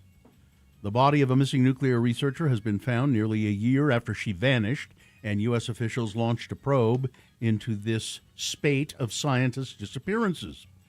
New Mexico police say they have identified the remains of Melissa Casillas, 54 years old, last seen alive June 26, 2025. Ms. Casillas, who worked at the Los Alamos National Laboratory, a nuclear research facility in New Mexico, was reported missing after failing to show up for work. Her keys, her phone, and purse were later found inside her home. State police said in a statement over the weekend that her body was found in the McCaffrey Ridge area of the Carson National Forest, and alongside the body was a handgun. A hiker in the forest made the discovery, police said, officials later confirming that it belonged to Ms. Casillas. Her disappearance had been linked to a string of missing person cases involving U.S. scientists that have fueled, of course, and you can see why, internet conspiracy theories. At least 10 scientists connected to sensitive U.S. nuclear aerospace research are thought to have disappeared or died under mysterious circumstances in recent years. U.S. officials launched a probe in April, announcing the investigation. Kash Patel, the FBI director, said, "We're going to look for connections on whether there are connections to classified access to classified information, or foreign actors. You have access to classified information. I don't trust that. If there's any connections that lead to nefarious conduct or conspiracy, this FBI will make the appropriate arrest." Trump weighed in on the mystery, of course, with the U.S. with Trump saying in April that it was pretty serious stuff, and that some of the people who had died or been reported missing were very important people. House Oversight Committee, there are people looking into it, though. I mean, it is odd. Ms. Casillas is thought to be the first missing scientist being investigated as part of the probe, and she's the one. But there are others, and there's a whole story about them here. All these different people who've gone missing, and her family says, we don't know. We are as baffled as anybody. 69-year-old New Jersey woman who, she was removed from Hollywood Casino at Penn National in East Hanover Township on Sunday. She won a slot machine jackpot, and then Pennsylvania State Police responded at around 3:30. The casino called them. They identified the woman as someone who was on the self-exclusion list. What is, like, please don't let me gamble? Yeah. The Asbury resident had voluntarily banned herself from all Pennsylvania casinos for life in 2019. Police escorted her from the property and filed a trespassing citation against her. Hey, real quick, Dawson, can you put up that picture I sent you? It's related. Officials did not confirm whether she had kept the jackpot winnings. Pennsylvania allows people with gambling addictions to self-exclude from casinos for 1 to 5 or lifetime periods even. 1 to 5 years or even for a lifetime, according to the Council of Compulsive Gambling of Pennsylvania. So, Mohammed, my son, not the prophet, is on his senior trip. Yes. And I hadn't heard from him for a day or two, and I sent him a text, and I said, I need proof of life. Send me a picture of what you've been up to. And this is the picture he sent me. It's him with some of his friends. Which one is he? He's the one in the cowboy hat. That's God what I bless was him. afraid of. And I did not realize at 18 you can go to a casino in California. In California? Yep. Oh. They're up to no good. Gee, even Nevada says 21. Yeah. Those people now, are up to no good. You can't play all the games, I guess, but you can play some games in some places. So that's what he's been. Is that actually money he's got, or is it pretend money? No, it's money. He said he won $25. I don't know how much he started with, but Tom Holland has revealed that he's turned down multiple Saturday Night Live hosting opportunities because he's dyslexic, and he's afraid of reading cue cards during live broadcasts.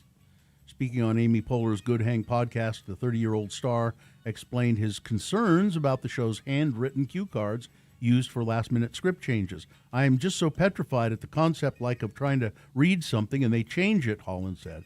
He clarified that while he can read just fine, reading aloud creates a mental block, and he says, I can freeze up if I have to read aloud.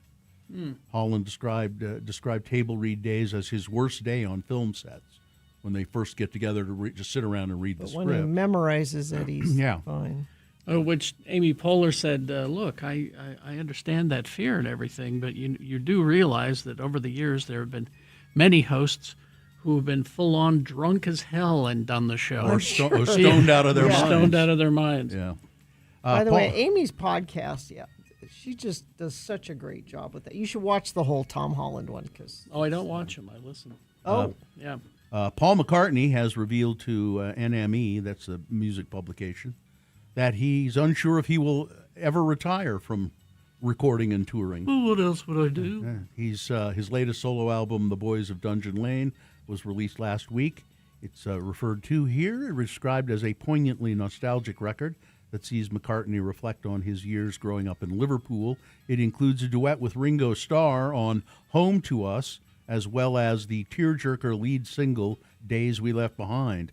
Ahead of the album's release, McCartney sat down with NME to look forwards and back at his extraordinary career. They asked him if he could imagine ever walking away from being an active musician. I don't know. I mean, I never know, you know. I remember when I was 50 years old, my manager at the time said, well, are you thinking of retiring? And I went, well, I don't think so. But he obviously thought 50, which I I get it, because we thought 30 was really old when we were 20. So 30 was like that, that'd be unseemly. But it came and then it went, and people were still playing and audiences still like the music. So he says he's conscious of the fact that there are increasingly few opportunities for fans to hear music from his era in person. If the music is from that period, they don't get to hear it live any other way. So they've got to hear Neil Young live. You get the whole feel of Neil. I heard somebody talking on the radio the other day, said they'd been to a Neil Young concert, and he sounded exactly the same. His voice has not changed at all. So Paul says, I think I'll just continue doing it. Why not? And Justice for All. You remember that movie with Al Pacino? I love that movie. And the only reason that I saw it so many times is because it was when we first got cable. It was like one of the 8 movies that they would play. Over and over. Yeah. You're out of order, and you're out of order. Netflix is developing a TV adaptation of that 1979 Al Pacino film. The series will follow an idealistic lawyer whose flawed life deteriorates while battling a corrupt legal system until he reaches his breaking point. The original was directed by Norman Jewison and starred Al Pacino and Jack Warden and John Forsythe. Mhm. It did, And Hank Kingsley. it did very well. Hey now. And received Oscar nominations for Best Actor, Best Original Screenplay, and featured Pacino's iconic courtroom outburst. You're out of order. You're out of order. The whole trial is out of order. The whole system is out of order. It had so many like wonderful little moments in it, Mhm. you know, where like he's at that party, and there's the old man who was complaining that they were hiding yams in his food so he'd eat them. So here, this is really terrible. Now, this is a story about allergies, and about how allergic the city you live in is. But the headline, let's see, this is Fox 13. Not pollen your leg. Boo! Who wrote that? I don't know. Jeez. That's not even a good pun. No. At all. Not pollen your leg, but 3 Utah cities ranked among worst for seasonal allergies. Oh, God. But it is true. There's the top 20 cities where the allergies are, for some reason, allergens are more prevalent. Why wouldn't you say it's nothing to sneeze at? Utah has the top 3. Pollen your leg? It's nothing to sneeze at. Isn't that better? Who did that? That had to have been a computer. No. Computers are not that stupid. So the top city, the worst city for allergies is Boise, Idaho. Provo comes in at 3, Ogden at 8, and Salt Lake City at 13. Worst cities for allergies. Pop-Tarts, Gina? Yes? And Crumble cookies are teaming up. I guess they've done this before. Crumble's frosted strawberry cookie. Oh. Pop-Tarts officially back on the menu. It's one of their special cookies. Yeah. Yeah. It's a butter cookie with a strawberry filling, white icing, and teeny tiny specks of rainbow sugar on it, topped with the crushed up pieces of real frosted strawberry Pop-Tarts. Okay. And it is served warm. I was going to say that would be better warm. And I it's was a just big, going to say that. And it's a large cookie. It's a big, like you cut it up. Like a pizza. Looks good. I don't know. I'll take a bite. McDonald's is debuting new FIFA World Cup meals. I don't know what that would be. Are they going to put a little bit of turf in every, It's a soccer ball on the package. It's just packaging. Oh, it's not anything. That's it. Yeah. It's not nuggets shaped like soccer I don't know. balls. At least Burger King is doing the crown crown-shaped yeah. nuggets. Yeah, no, I don't think McDonald's is doing anything. It's just packaging, like a special gold cup. Like for drinks. cups, the plastic cups. Yeah. Okay. It's got soccer stars on them. Yeah, I've got a few plastic cups from over the years. I used to have a bunch of those. I forget who put them out. They were glasses, and they had Looney Tunes. Oh yes, on them, Looney Tunes characters. You could get those was at it most Burger King or somebody. There was. I got mine at the Little Acorn in Spanish Fork. Really? Yeah, they had them. The Little Acorn. If you go to Carrie's house, he'll bring you a drink in one of No, them. those are McDonald's ones. I know I've had a Grimace one before. Whenever I've been to the Little Acorn at the mouth of Spanish Fork Canyon, there are at least as many flies eating there as there are people. It didn't used to There are be a lot, that way. lot of flies just outside. There are just a lot of flies. It there. didn't used to be that way. All right, that's all I got here. Weather. Warm, 70 right now. High of 90 today, mostly sunny. Overnight low 61. Slightly cooler tomorrow, 86 for a high. Overnight low 59. And then we go back up into the low 90s and kind of hang out there for several days. All right. That's weather. Thank you very much. Our concert and community calendar is next. Don't miss a single moment of the Radio from Hell show as soon as you wake up.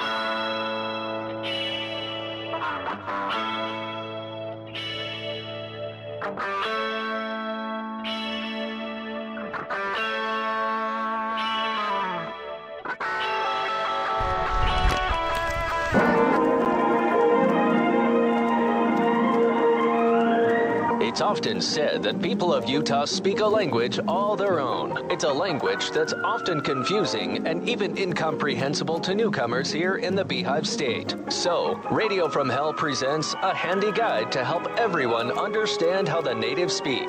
It's the Utah word of the day, and today's word is... Pill. P-I-L-L, pill, and variants of the word too, pilling, pilled, pillar. And now the mayor of Mona, Utah, the Honorable Don Criddle, and his son Denver be listening for the word pill and its variations. Son, when are you going to learn? Being the son of the mayor of Mona, Utah, comes with certain responsibilities. You cannot just be going off half-cocked all the time, Denver. The Criddle name is still strong and respected, no matter what shenanigans you and your hoodlum friends are doing. What do you mean, shenanigans, Daddy? Is that a French word or something? What I mean is the tomfoolery that you and your chums have been engaged in down to the church parking lot. Now, we Criddles are considered pillars of the community. We can't be associated with the ruckus that you boys have been committing. I ain't sure what tomfoolin' ruckus you're referring to, Daddy. What did we do? When I say ruckus and church parking lot, what does that suggest to you, son? I'll tell you what it suggests. You and your hoodlum chums that you and your mother and I have warned you to stay away from was creating a bunch of noise and such down to the ward parking lot late at night. There's neighbors around that ward house, Denver. And when you when you and them ne'er-do-wells you run with, them boys from up to Payson, start burning rubber in the parking lot at 2 a.m., well, folks are going to complain. Oh, I know, Daddy. I'm sorry. It don't look good for the mayor's son, me, Denver Criddle, to be doing that kind of thing, does it? I'm really sorry. Well, I know that you know better, son. So why was you with them boys pilling out in the parking lot? I just got carried away, Daddy. Phil and Paul come down from Payson in Paul's new muscle car, and Phil said, "You want to see Paul's car burn rubber? You can really make it peel out." If we hadn't been drinking Mountain Dew, I would have said no, but, well, like I said, I got carried away. I understand, son. Nothing makes you feel more manly than a high-performance engine and the smell of burning rubber. Mm-hmm. There's a great appeal to pilling out, especially when you're young. I remember when I was 30. Thank you, Daddy. And what about Mom? Is she going to be mad? Well, maybe. But don't you worry, son. I'll just tell her to take a chill pill. Join us again some other time as we examine how the Utah natives speak with the Utah Word of the Day.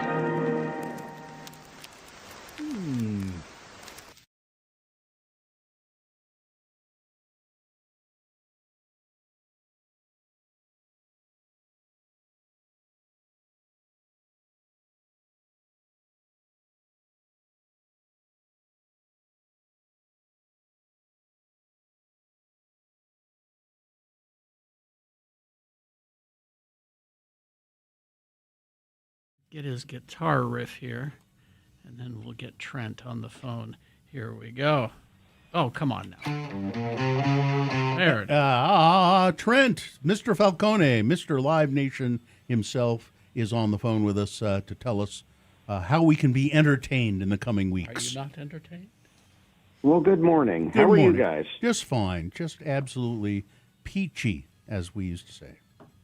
Great to hear. Well, I've got entertainment for you. You Okay, ready? you bet. Let's start tonight. Mr. Worldwide returning to Utah. Pitbull. If that's not good enough, he's with Lil Jon at Utah First Credit Union Amphitheater. Oh, okay. This show is sold out. This is a party. This is a great show. So if you're coming to this show, go ahead and put your call in sick for tomorrow because you're not going. Good idea. They're going to tear it up. Take a lift. That's right. Thursday, June 4th, Miss Iconique, Utah's premier drag showcase at the Depot. That's 18 plus. Sunday, June 7th, The Moment. That's at the Depot. This is a Brat Anniversary Pride After Party, also 18 plus event. Monday, June 8th, and Byhold at Soundwell, and Tuesday, June 9th, Kitty at the Depot. On sale Thursday, Knocked Loose with Denzel Curry. That should be an amazing show. November 2nd at the Union Event Center. On sale Friday, 10 a.m. Oh, this brings me great joy to say these words. David Lee Roth. Man. At the Depot. Wow. Yeah. David Lee Roth, July 21st at the Depot. Do we have any idea what kind of show he's going to be doing? Is it a rock show or a stage show? Oh, no, I can tell you it's going to be awesome, though. That's the kind of show it's going to be. I hear it's all the hits. That's what I hear. Oh, okay. So interesting. Should be fun. All right, Mastodon coming to the complex October 6th. Pliny at the Depot October 30th. And if you don't have enough to do in 2026, go ahead and mark your calendar for July 8th of 2027. Stick figure coming to Utah First Credit Union Amphitheater. Wow. And then on sale Friday at noon, we have Bryson Tiller coming to Utah First August 27th. And that's this year. So, Okay. Good news. Yeah. Giveaways. We're going to give you 2 tickets to see Kitty at the Depot. That's on Tuesday. And then if you can go and you want to dance your ass off, we're going to give you 2 tickets to see Pitbull and Lil Jon tonight. Tickets will be in will call. And that's a sold-out show. Wow. It is basically a sold-out show. I think there's a handful of tickets, so we're calling it sold out. All right, 877-602-9696 is the number to call right now. First come, first serve. You want Kitty tickets or Pitbull tickets? Do it now. Dawson will take your call, and first come, first serve. Thanks, Trent. Thank you, Trent.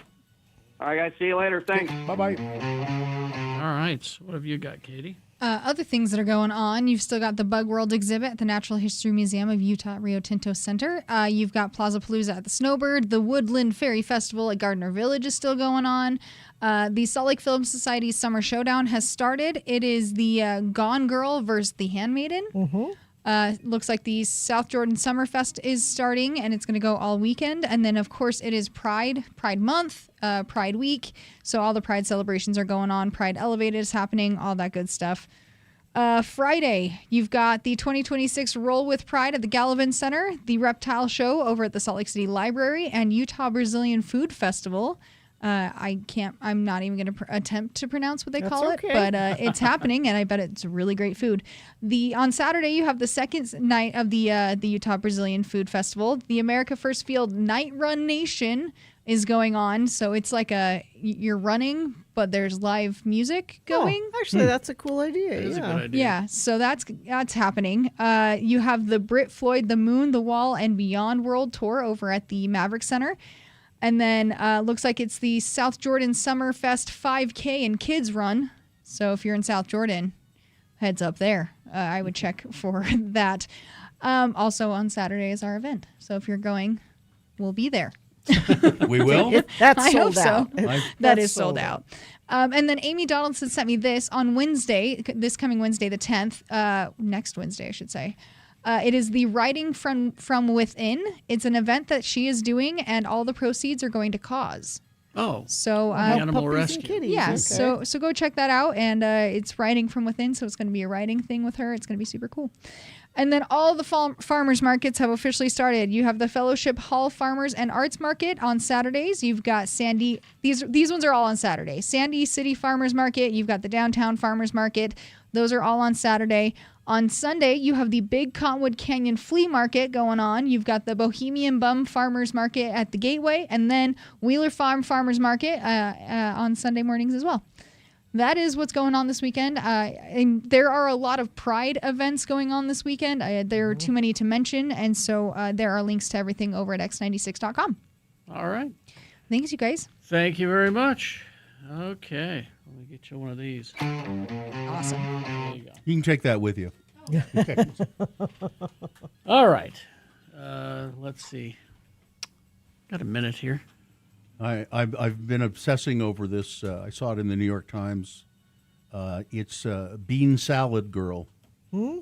Bean Salad Girl. Who's Bean Salad Girl? She's a pretty girl who loves beans, and she's on Instagram and TikTok, and she's become, a sensation for her dense bean salad. You have a lot of bean activity in your algorithm. I like beans. I love beans. Bean activity I don't have any bean activity in my algorithm. Her name is Violet Twitchell, and she has just taken off. And she says, I just started making bean salads, and people seem to like them, and now, and she's got millions of followers. Is she a hot girl making bean salads? She's very pretty, but I think she's serious about her beaniness. Well, I found one of her videos. You want to hear it? Yeah. Here's a lovely song about my favorite food. That's her. Lima, lentil, soy, and pinto, navy, northern, and garbanzo, kidneys, and frijoles negros. I love beans. I love beans. Woo, woo, woo.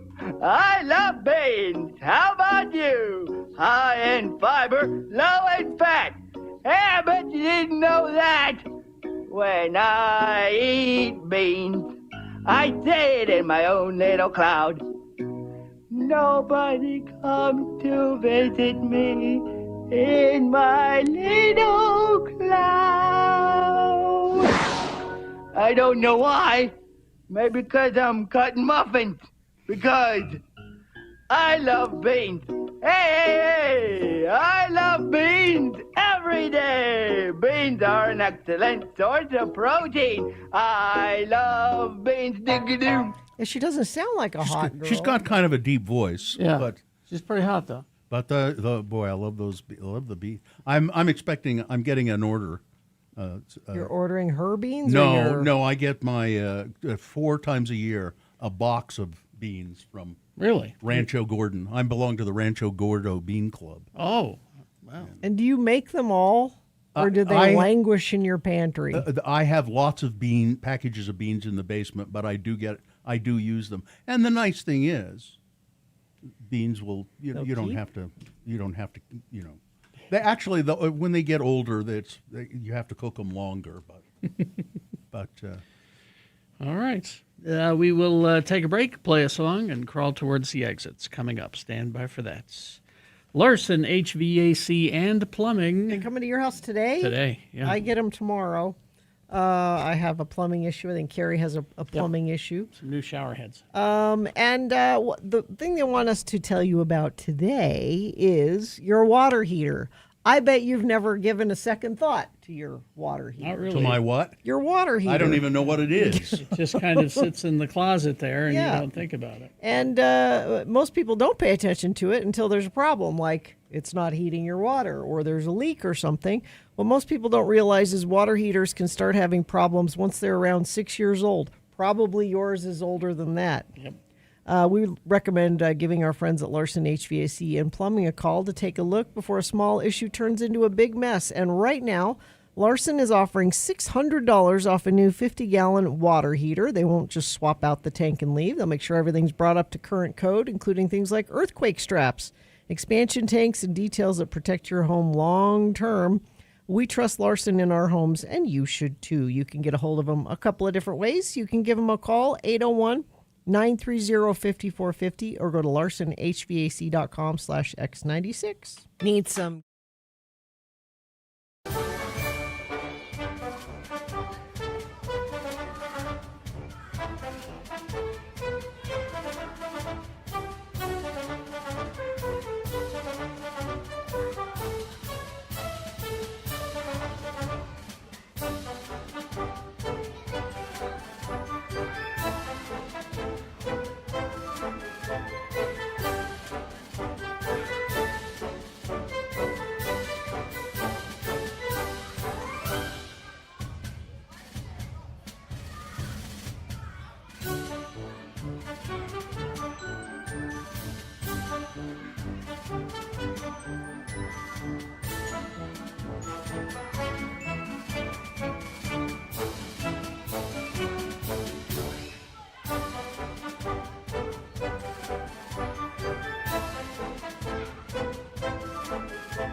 What? We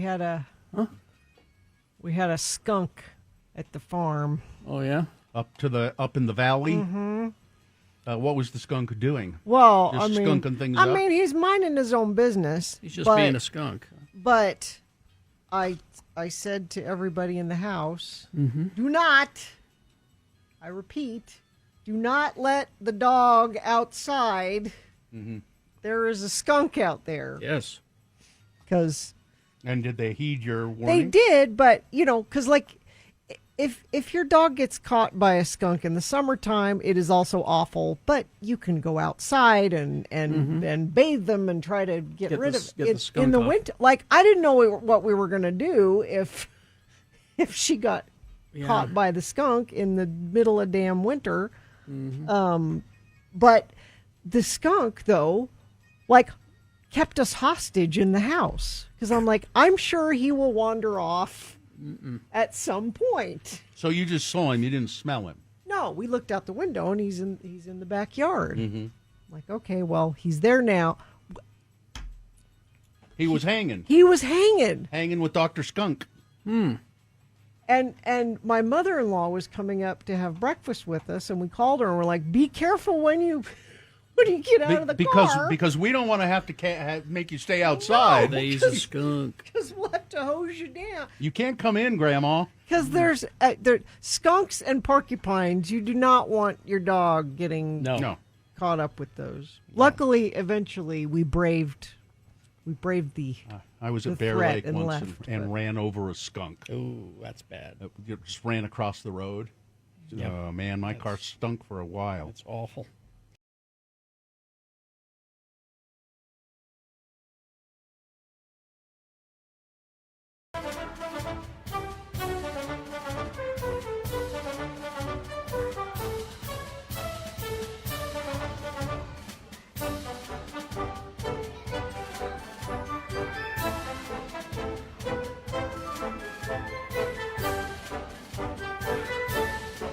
$9.53 right now.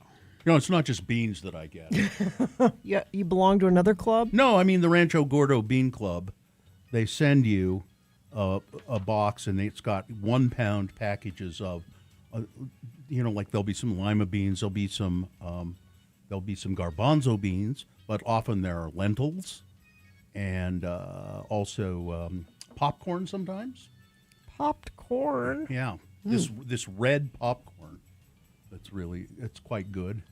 And they just send all kinds of stuff. But not everybody can be in the Rancho Gordo Bean Club. What, I can't just sign up for that? I'll tell you, I don't forget where you can.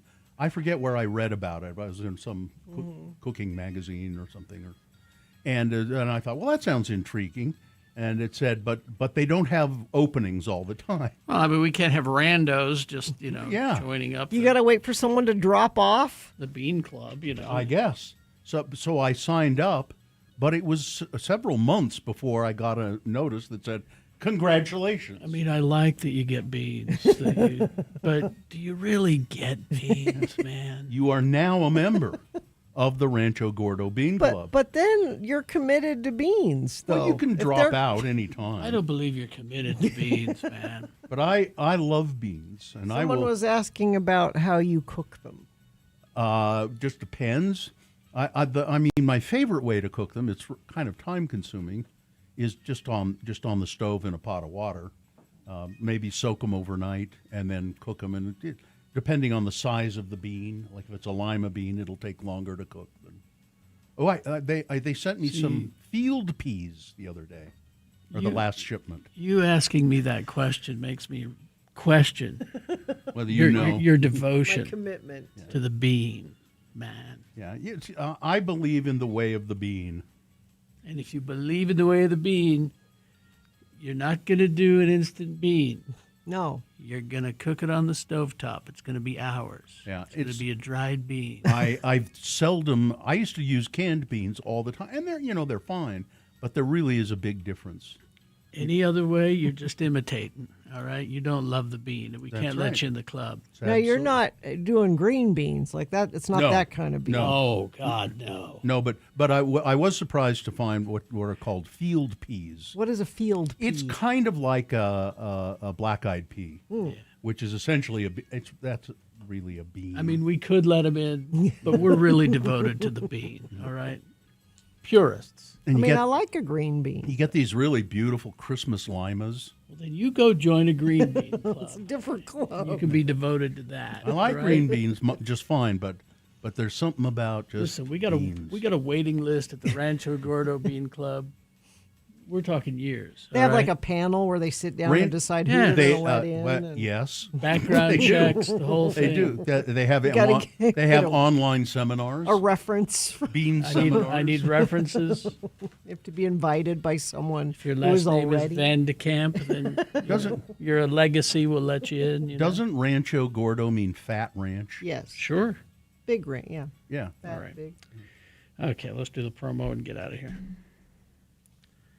Kick your morning off the right way with Radio from Hell. Wash your face, brush your teeth, and then tune in. Radio from Hell is part of this complete breakfast. Now with riboflavin. Thursday morning here on X96. All right. What's riboflavin, Gina? I don't know, but it's in cereal. It's good old riboflavin. I think it's a B vitamin of some sort. All right. Fine job as always, Katie. Live long and prosper, bitches. Don't you know who I am? You flesh-eating screwworm. Ooh. Nick is next.